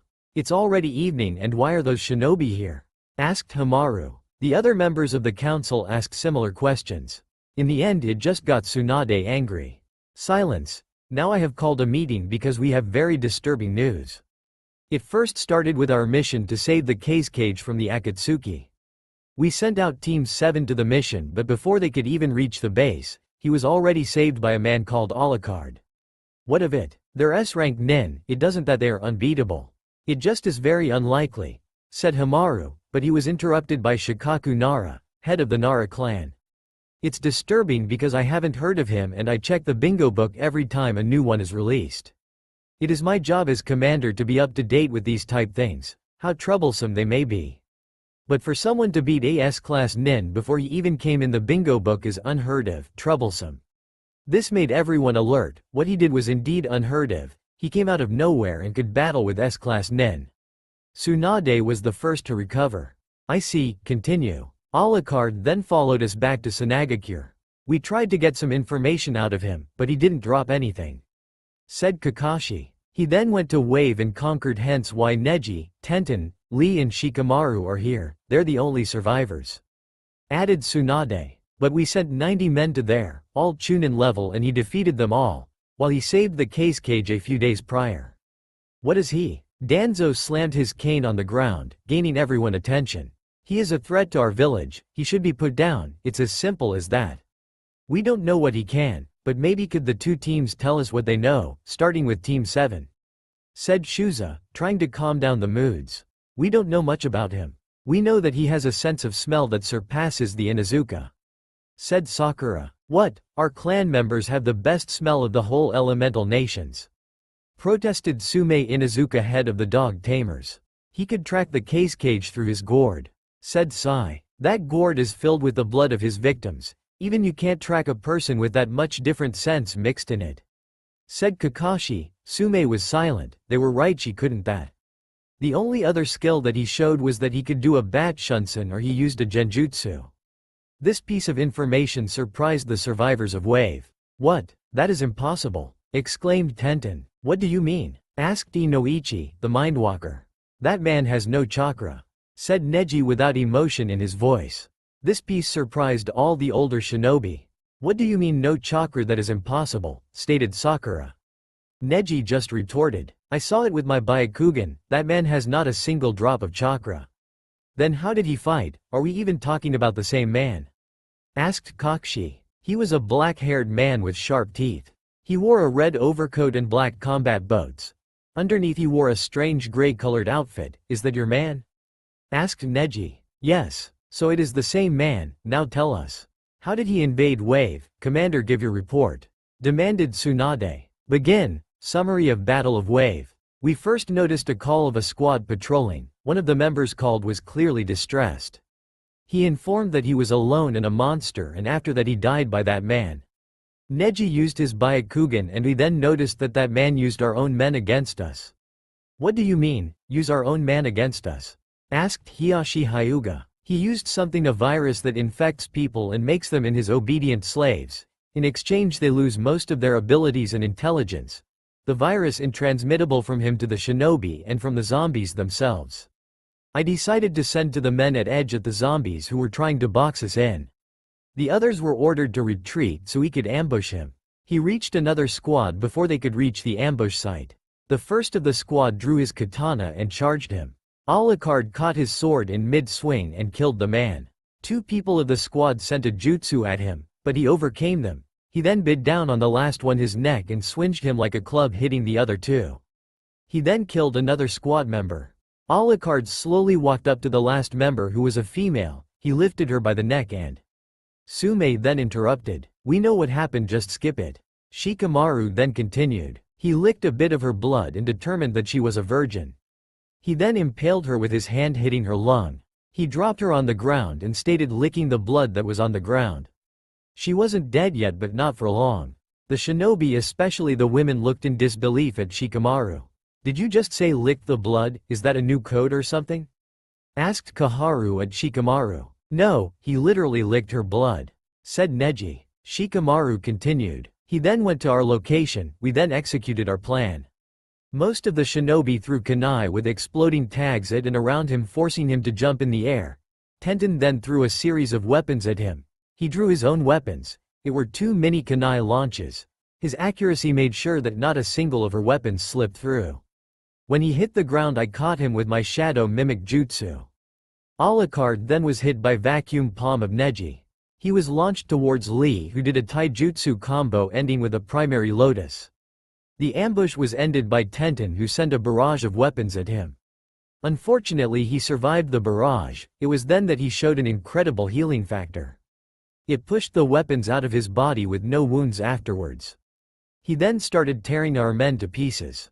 Tenten and Lee each tried their best attack on him, with no result. I then came up with a plan. By using a combination of my shadow jutsu, I managed to catch him. I forced him to hit himself with his own weapon. He then showed that he could break my shadow mimic jutsu by physical strength alone. He then threw 2 mini kunai with his weapon. Tenten managed to block it with Kabikira Bocho. When he saw the weapon, he wasn't pleased. He claimed that she wasn't worthy of the blade. He proved by asking to repair the blade that was cracked by his weapons. She couldn't. He then punched her with an incredible speed, forcing her to drop the blade. He picked it up and slashed downwards. Luckily, it was by the 10 shinobi that were eradicating the zombies. They implored to return to Konoha so that we could report this. We agreed and retreated, but when we were at the bridge, we heard screaming. It were the 10 chunin falling from the air. They were all alive when they were falling. They all landed on a flagpole on the bridge, impaling the poor men. Some even were still alive. Quote, end. All the people except Team 9 and Danzo looked at Shikamaru in shock. That man is ruthless. He slaughtered their man. He didn't take any prisoners. He didn't show any mercy. In fact, he seems to play with his opponents to prolong their suffering. He was a true monster. Danzo admired the man. He was everything a shinobi should be. He would be a great ally, but too bad that they are opponents. He will die now for the good of Konoha. Is that your report? Asked Tsunade. She then addressed Team 9. Do you have anything to add? Neji then spoke. Yes, he had blood-red eyes that glowed. With that, the entire council started talking among each other. It could be an experiment of Orochimaru, and the strange weapons also point in his direction, said Hamaru. It also could be a scheme of Akatsuki. Kisame has superhuman strength. Knows about the blades of the 7 swordsmen of the mist, and Itachi could back him up with a powerful genjutsu and some kunai. Suggested Inoichi. But the last member of the Ino Shika Cho addressed his son. Son, why did you force him to hit himself with his own weapon? There were far more better options. He shot mini kunai made of silver. I thought that he used them in case he faces something like himself. Shikaku looked thoughtful for a moment. I see. This points even more at Orochimaru. Commented Sume. It isn't Orochimaru, it also isn't Akatsuki. Said a voice out of the corner of the room. It was the Jiraiya, their spy master. Jiraiya, what brings you here and how long have you been here? Asked Tsunade. Not long. I heard of Wave. I also found out that the people of Wave want him as their daimyo. Understandable, but why can't it be Orochimaru or Akatsuki? Said Kaharu. Jiraiya explained this to the council. Orochimaru wouldn't dare to attack Akatsuki directly. Besides, he would wait for us to exhaust ourselves and then he would strike. It can't be Akatsuki because Itachi and Kisame are each spotted far away from here. I see, so Alucard is a new threat. I suppose we place him in the bingo book as AS rank ninja. But what should we call him? It should place him in a bad light. Concluded Tsunade. What about Alucard, the blood drinker? Said Inoichi. No, I thought of Alucard the Crimson Menace. Commented Shuza. I thought about the Impaler of Wave. When Sume suggested the name, everyone found it appropriate.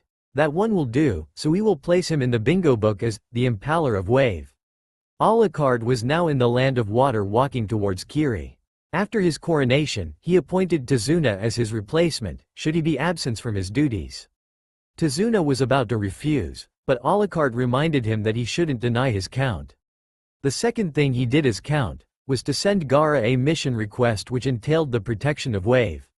The eagle Alucard had sent returned 2 days later with an offer from Gaara.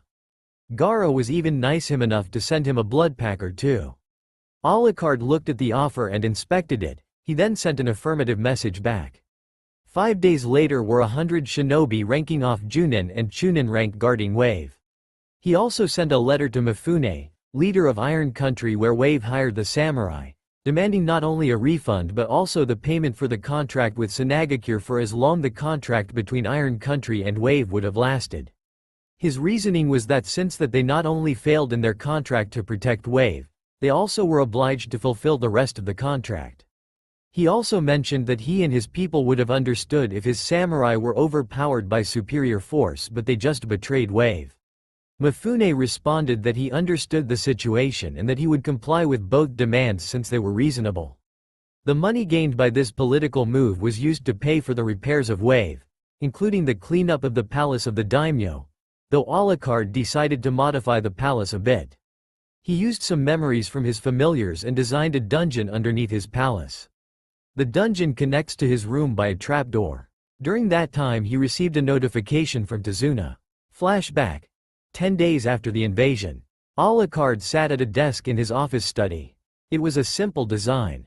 It had a desk, a few bookcases and chairs. The room also had a window that gave you a magnificent view of the sea. He was looking through different types of chakra restraining systems. The ones in Snow Country looked promising, but he had experience with them. You could break with enough willpower, but it could be also because of the Kyuubi. The others were extremely pricey or didn't fit his wishes, like those chakra-absorbing plants. He was then erupted out his free time planning by Tazuna, who was waiting at the door. My lord, can I come in? Yes, you can. Tazuna slid the door open and entered. Count, I have found something that would you be interested in.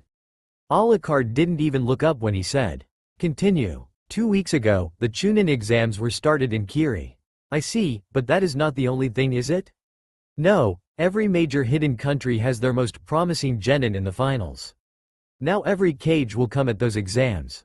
This has never happened before.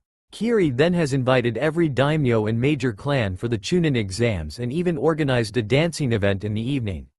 It seems that our daimyo had accepted the invitation. He also arranged most of the journey. Alucard then stood up and looked and walked towards and gazed at the sea. So Kiri has made a major gamble. They are really desperate to prove that they are still a major nation after their civil war. Tazuna, I will go to the exams. I want you to prepare my journey. Of course, my lord. Tazuna then left his study. End flashback. He then ended up on a boat towards water country. It was a boring and uneventful trip except the suicide case. A man slit his throat and fell of the boat. The man wrote even a letter saying that he couldn't live on and apologized to his family. When he arrived at the port, he took off towards Kiri, which he's doing now. While it was misty, he could still navigate through the swamps that were common for water country, well due to his vampire senses. He was making good progress until he was attacked by a large snake. Alucard just shot it with his castle. The snake disappeared with a poof. Alucard then jumped away, barely dodging a swing of a sword. Kukakuku, looks like you have some skill. You did defeat Sasori after all. In front of him stood the snake Sannin, Orochimaru, with the sword of Kusanagi in his hand. Alucard just remained impassive and took out Kabikirabocho and took a stance. His castle in his left hand and Kabikirabocho in his right. Oh, Kabikirabocho, the sword of Zabuza, the demon of the mist. I wonder how it will fare against my sword of Kusanagi. With that, the two charged. Alucard went for a downward swing. Orochimaru blocked it with his Kusanagi's flat side. His modified body barely could handle the force Alucard applied to his blade combined with the weight of the iron broadsword. Alucard then pointed his castle at Orochimaru's head and shot. The Sannin dodged by moving his head and then jumped back. Alucard was about to shoot at him again, but he was forced to dodge an attack coming from the ground. When he looked at the ground, he saw a hand. The hand retreated back into the ground, and then out of it came a silver-haired shinobi with glasses. Orochimaru then addressed his subordinate. What took you so long, Kabuto? Kabuto just pushed his glasses up. You know how hard it is to do the hiding like a mole technique in this marsh? Orochimaru ignored his excuse and said, Kabuto, you will fight him. It is a good time to test your new modifications in a combat situation. Orochimaru, are you sure about that? He did defeat 2 members of Akatsuki on his own after all. The Sannin wasn't pleased with his refusal. Kabuto, do what I say. I didn't give those modifications to you, so you couldn't use them. With that, Kabuto charged at Alucard with cage-level speed. Alucard just swung Kabikirabocho in an horizontal arc. Kabuto ducked under it and slashed Alucard's side with a chakra scalpel. It hadn't much effect. Kabuto then turned around and tried to stab him with a curved kunai, but Alucard used the momentum of his swing to turn around and shot him in the head at point-blank range. Kabuto was sent backwards with blood flowing from his forehead. Alucard knew about Kabuto's regeneration and shot him 5 more times. Kabuto fell on the ground unmoving, satisfying Alucard. He then turned his attention to Orochimaru. You had a brave subordinate, thinking that he could defeat me by charging me without taking me off guard. He was a fool. Orochimaru just smirked cruelly. Are you sure about your past tense? Alucard then widened his eyes and turned around, but he's decapitated by a curved kunai courtesy of Kabuto. Alucard's headless body fell on the ground. His back pointed towards the ground. Kabuto just pushed his glasses back up. You were quite vicious on me? Hitting me with that strange weapon 6 times, but in the end it didn't matter. You died anyway. Orochimaru then said. Kabuto, take his weapons, I haven't seen anything like them.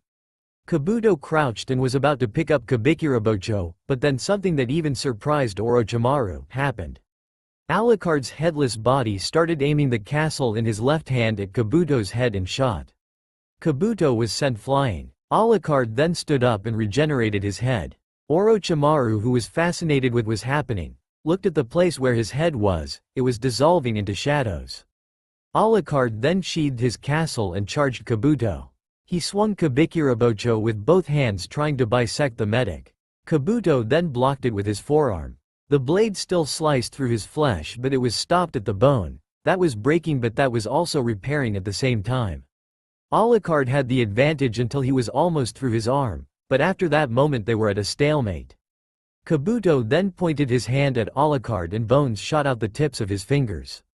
Alucard was hit by the bony bullets. It didn't deter Alucard from drawing his jackal. He then shot at Kabuto's right hand, blowing it up, making blood spray everywhere.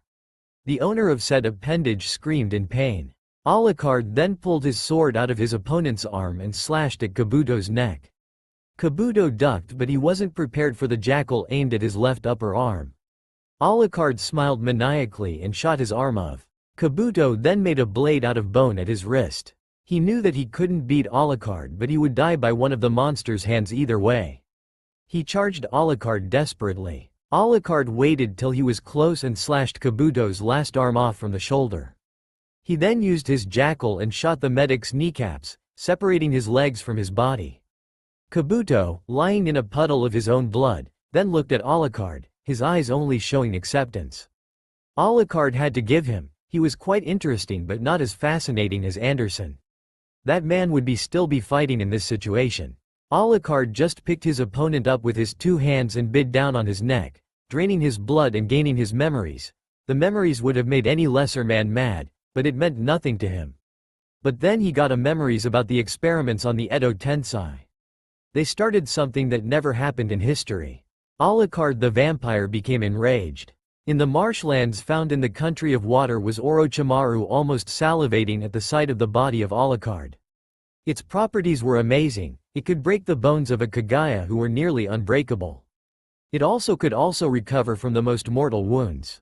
Orochimaru would have almost thought that he was Jinchuriki if it weren't for the fact that every Biju except the Sanbi and the Kyuubi are sealed, and the other two are about to be reformed.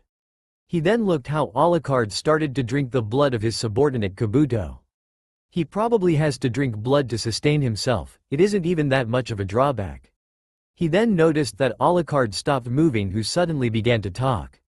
I have seen a baby being raped, a man being tortured for information he didn't have, an entire country being slaughtered, a man that impregnated women so he could eat the babies, a woman being sold for wine by his husband. The ones who commits these acts are monsters, but for you I haven't such title, but I have 9 words for you.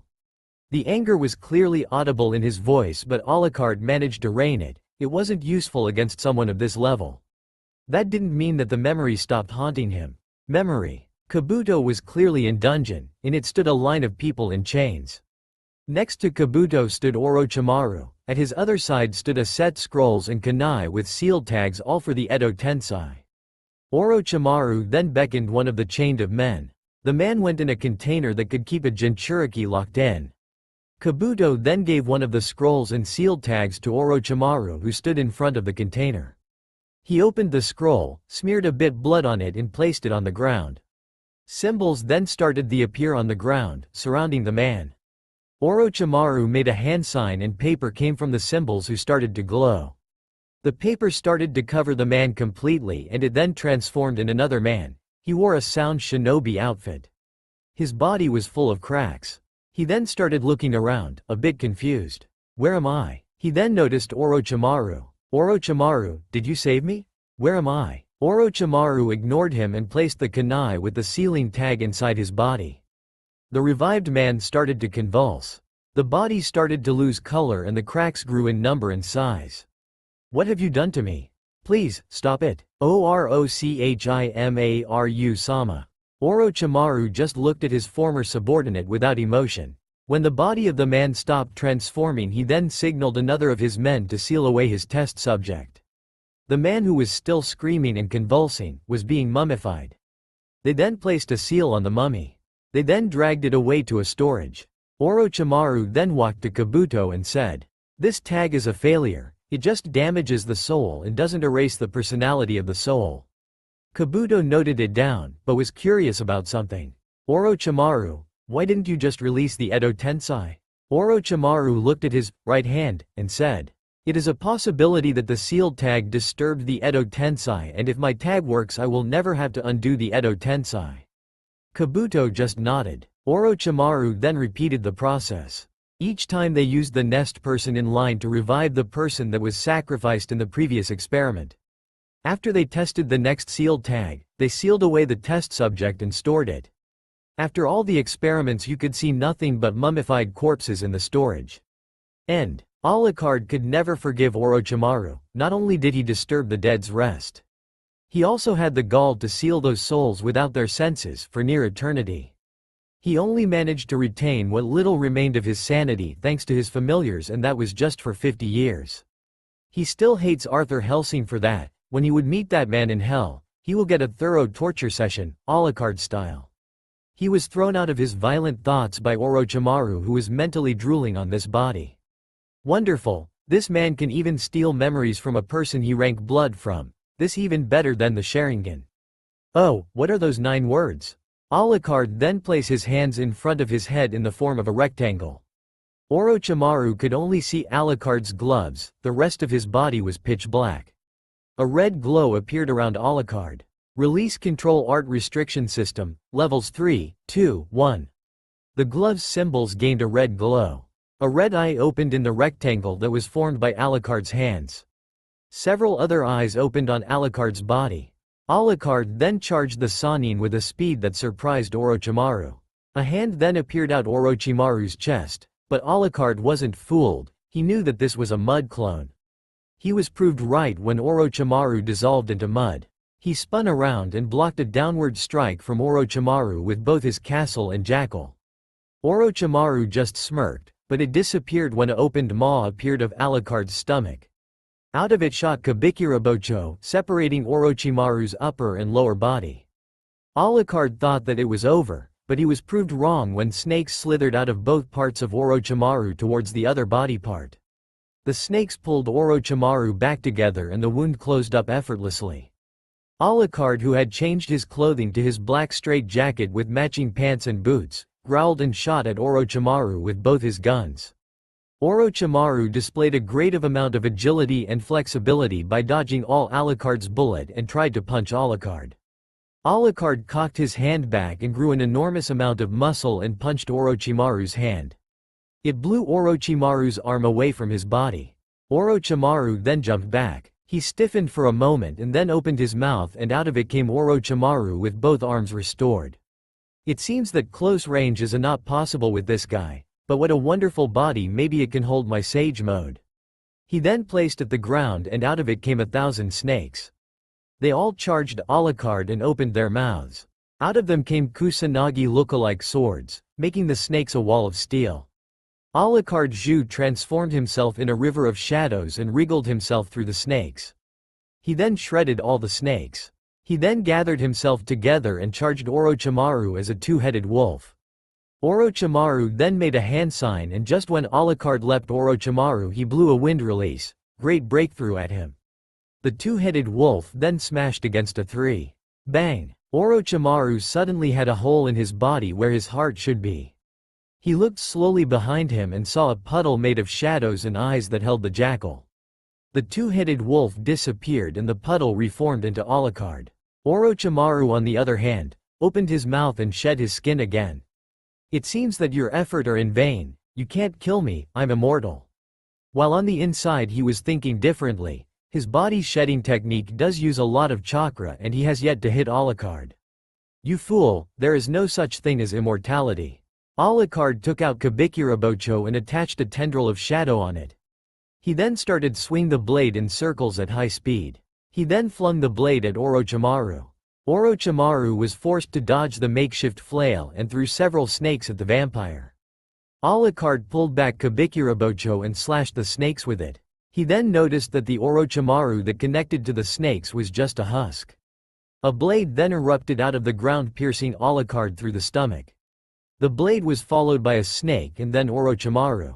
Alucard reduced to his body to centipedes and started to climb Kusanagi. Orochimaru then made hand signs. Lightning style. Electrifying current jutsu. Then an electric current came out of Orochimaru's mouth, using the snake and the extended Kusanagi as conductor, electrifying the centipedes. The centipedes fell of Kusanagi and became electrified puddles of shadows and eyes. The eyes clearly showed signs of pain. The puddles came together and reformed into Alucard, who was on one knee clearly paralyzed by the lightning jutsu. Orochimaru then made the tiger seal but he placed the middle fingers behind his index fingers. Orochimaru's neck became longer and his head shot at Alucard's neck. Just as he was about to bite down, did he lose the feeling of his neck and the rest of his body. Alucard had cut of his head. That bastard, he only played it. He fooled me, Orochimaru the greatest of all Sannin, twice. How dare he mock me? I will make him pay. Orochimaru then forgot all his desires to obtain the body of Alucard and wanted to destroy him. Snakes came out of his head and torso and reattached them together. He then went through hand signs and said, "Die, fire style. Hell's punishment." With that he jumped in the air and spew out an enormous amount of flames on the ground, setting the entire area on fire. Orochimaru landed on a tree at the side looking at the inferno and then collapsed. Damn it, this body has reached his limits, I will have to return and transfer to a new body. At least have I destroyed him, what a shame it was such a magnificent body. But he was cut of his musings by Alucard's laughter. Impossible, he should be nothing but a crisp. He then saw Alucard at the center of the inferno, the flames surrounding him but yet not touching him. Orochimaru didn't know if he should be scared or overjoyed by the fact that Alucard was still alive. Alucard then jumped and slashed at Orochimaru. Orochimaru just escaped his dysfunctional body by shedding it and transforming in his white snake form. He curled his body around a tree. Alucard looked at the giant snake and said maniacally, "Fitting that your real body would be like a snake, now slither away and make it all the sweeter for me." He then took out his guns and started shooting at Orochimaru. Orochimaru on the other hand was slithering from tree to tree, buying the time necessary for the poison that his body produces to work. Alucard, who was still shooting, noticed through his sense of smell that something was in the air but wasn't affecting his body in the slightest. He then made two foxes of shadow and they started to sneak on Orochimaru. Orochimaru was too busy dodging to notice the two foxes. He then was pounded by one of the foxes. They fell of the tree on the ground and was then attacked by the second fox as well. When Orochimaru noticed by what he was attacked, he had a hunch who he was dealing with. The foxes were clawing and biting the Sannin, were then attacked by snakes coming from Orochimaru's body. They retaliated by each growing an arm on their back. In the hand of those arms were the jackal and castle, which the foxes used to annihilate the snakes. Orochimaru then tried to move away but Alucard appeared and placed Kabikirabocho at Orochimaru's neck. Orochimaru then looked up and spat acid at Alucard's eyes. Alucard just made a hole in his head allowing the acid to pass through.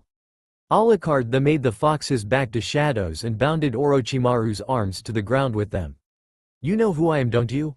Orochimaru then knew with certainty who Alucard was. How did you cheat death? They didn't left a piece of you." Alucard just said, "That will be part of the torture I have thought up for you. To never know how I surpassed you, now prepare for your suffering." He then bit on Orochimaru's body sucking the blood. The experiments on his body made the blood taste horrible but Alucard persevered. He then got Orochimaru's memories, gaining a lot of information on his enemies. He changed back to his normal form with the hat and glasses and went back on his way to Kiri. Alucard stood now in front of the arena in Kiri. The arena was bigger than normal due to the circumstances, but Alucard had seen bigger ones. He had decided to change his appearance to the one he took in Rio, Brazil. His hair reached his chest and had two bangs at the sides. He wore a gray costume with underneath it a red shirt and a black tie. He completed his look with his typical orange glasses and gloves, but this time he did not display the symbols that normally adorned them. He had Kabikirabocho stored away. He chose this look because if he went in his normal look he would be held back by the shinobi of Kiri and he was already late due to his fight with Orochimaru. While those clothes were known in the elemental nations, it didn't stop anyone in the streets from looking at the man with the strange clothes. He then was addressed by a shinobi from Kiri. "Hello sir, you're late, the first round is almost done. The last battle is almost done. Now can you show your entrance ticket?" Alucard took out the document out of his jacket and showed it to the guard. He inspected it and saw nothing special. "You can go through, your seat is at the box for the daimyo and other influential people." Alucard then walked to his place. It appeared that he had a place in a corner at the back of his box. The box was right next to the one of the cages and their guards. He then silently took his place and looked at the match. It seems that the two genin were doing their last attack since they both looked tired and injured. The stage was nothing but a replica of the moon with water. They both went through hand signs. Explosive style, exploding rock. The genin, who came from Iwagakure, placed his hands on the ground and a rock levitated and with a palm thrust he sent it at the other genin. Water style, gunshot. The Kiri nin then drew water out of the little lake inside the arena and formed two spheres of water. He sent them one after another at his opponent. The two jutsu then hit each other. The exploding rock connected with the first water sphere and exploded. While it did stop the first water sphere, it let the second water sphere pass through safely. The water jutsu then hit the exhausted Iwa nin head on, knocking him out. The proctor checked the nin and said, "Winner of the last match of the first round, Hikari of the Mist." The crowd applauded for both shinobi, apparently performed both genin very well. Alucard couldn't care less. He was busy searching through the stands for a blue-haired female with lavender. Since every major clan was invited, he knew that the Hyuga would be here. They would never leave a chance to raise their standing. And if the Hyuga would be here, then there was a chance that Hinata would be here. He then found his target. He could not deny that she did become more beautiful over the years. She grew her hair till it reached her waist, the hair at her sides, her shoulders. She also wore a lavender kimono that matched with her eyes. He also could see that she lost her timidity by the Shiwei sat, but there was one thing that bothered Alucard. It was like that the way she looked now, it just felt wrong. It's like that she looks like Hinata, acts like Hinata, but she wasn't Hinata. Alucard also felt that he had seen this before, a long time ago. The answer eluded the ancient vampire and it annoyed the count to no end. He then looked at the arena floor. It seems that during his distraction the cleaning group made the stage to its previous state. It was actually a pretty simple design. It was a flat ground with some rocks the size of an average genin, some a bit bigger, some smaller. In the center stood a shallow pond that covered half the stage. We now announce a break of half an hour to allow the genin to recover their strength. In the meantime we will allow an exhibition match against one of our finest shinobi, said the proctor, and a shinobi then appeared with a shunsen. He had short blue hair and dark eyes. He wore cow-patterned shorts, a blue striped shirt and sandals. His appearance was completed by his glasses, which are connected to ear protectors. On his back you could see a bandaged sword with two hilts that are connected by a cord. It was Haramekure. The holster for said sword was on his chest and contained Chojiro's forehead protector. While he was a swordsman of the mist he looked quite unsure and meek, but he then looked at the cage's box and saw the Mizukage smile at him. He then straightened up and his look changed to one of determination. All the cages except the Mizukage were quite surprised by this revelation. An exhibition match with a Junin was unheard of. There was a reason why they didn't display their Junin exams. Onoki of both scales commented on this. "You're taking a foolish gamble on this one, youngster. Any shinobi worth his salt would never accept this challenge. He would just show all his skills to the enemy." Next to the Tsuchikage stood his guards Akatsuchi and Kuritsuchi. The Raikage then responded, "You're forgetting that the crowd doesn't know this. So if no one responds to the challenge then the crowd will think that we are afraid of him, boosting the reputation of Kiri. And if someone agrees then Kiri will get a match where they can show the crowd that they aren't weak even after their war. So it is a win-win situation for Kiri. But it's strange that you took a swordsman of the mist, Mizukage. How are you sure that he is a swordsman? The sword could just have a strange shape," inquired Gaara, who sat next to the Raikage. "My foolish brother has an infatuation with swords, so he was always rambling about them, especially those of the 7 swordsmen of the mist. That blade is Haramekure, the sword that controls chakra." Next to him stood Killer Bee, Jinchuriki of the 8 Tails, and Darui, inheritor of the Sandame's Black Lightning style. "Bro, you actually listened to what I said, instead of smacking my head." The Raikage sighed at his younger brother's rapping habits and said in an annoyed yet dangerous tone, "B, if you don't stop rapping you shall receive my iron claw."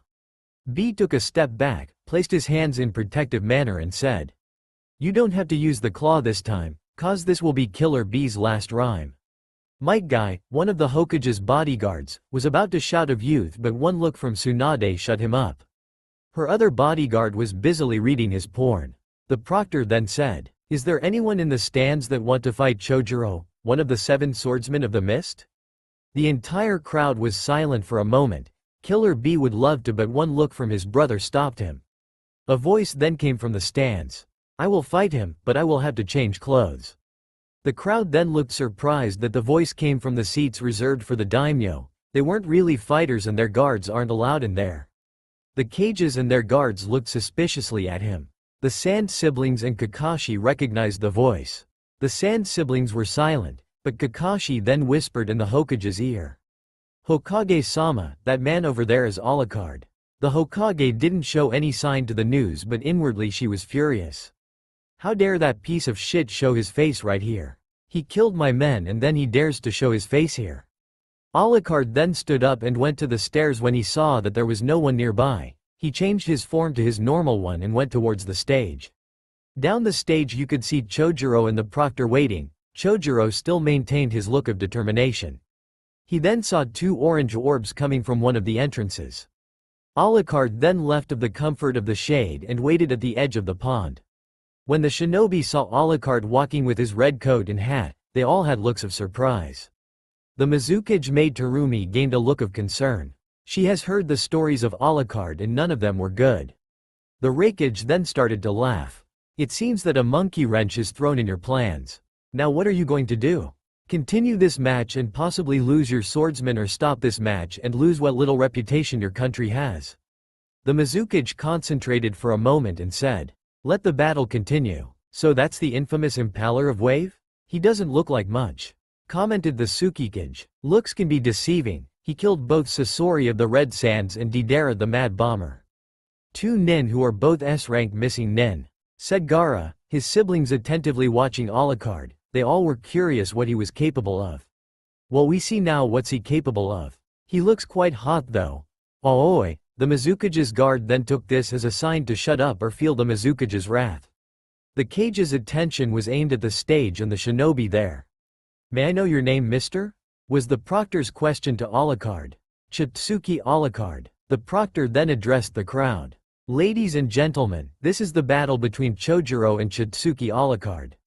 The same rules as in the exams apply in this match. Everything is allowed, but when your opponent forfeits or I say it so, you stop immediately. Now let this battle begin." Chojuro didn't waste any time and took out Haramekure. He then took a stance, each hand on a different handle of the blade. Alucard on the other hand slowly took a hilt out of his coat. When Chojuro saw the hilt, he paled a bit. He recognized it. That was the hilt of Kabikirabocho. He wondered where the blade was, but then he remembered a little fact about Kabikirabocho. The sword had 2 abilities. The first was worldwide known. It uses the blood to repair the blade in case it was damaged. The second ability was that the metal made by it could be easily converted to the blood it was made from by its user. The metal didn't even had to connect with the hilt.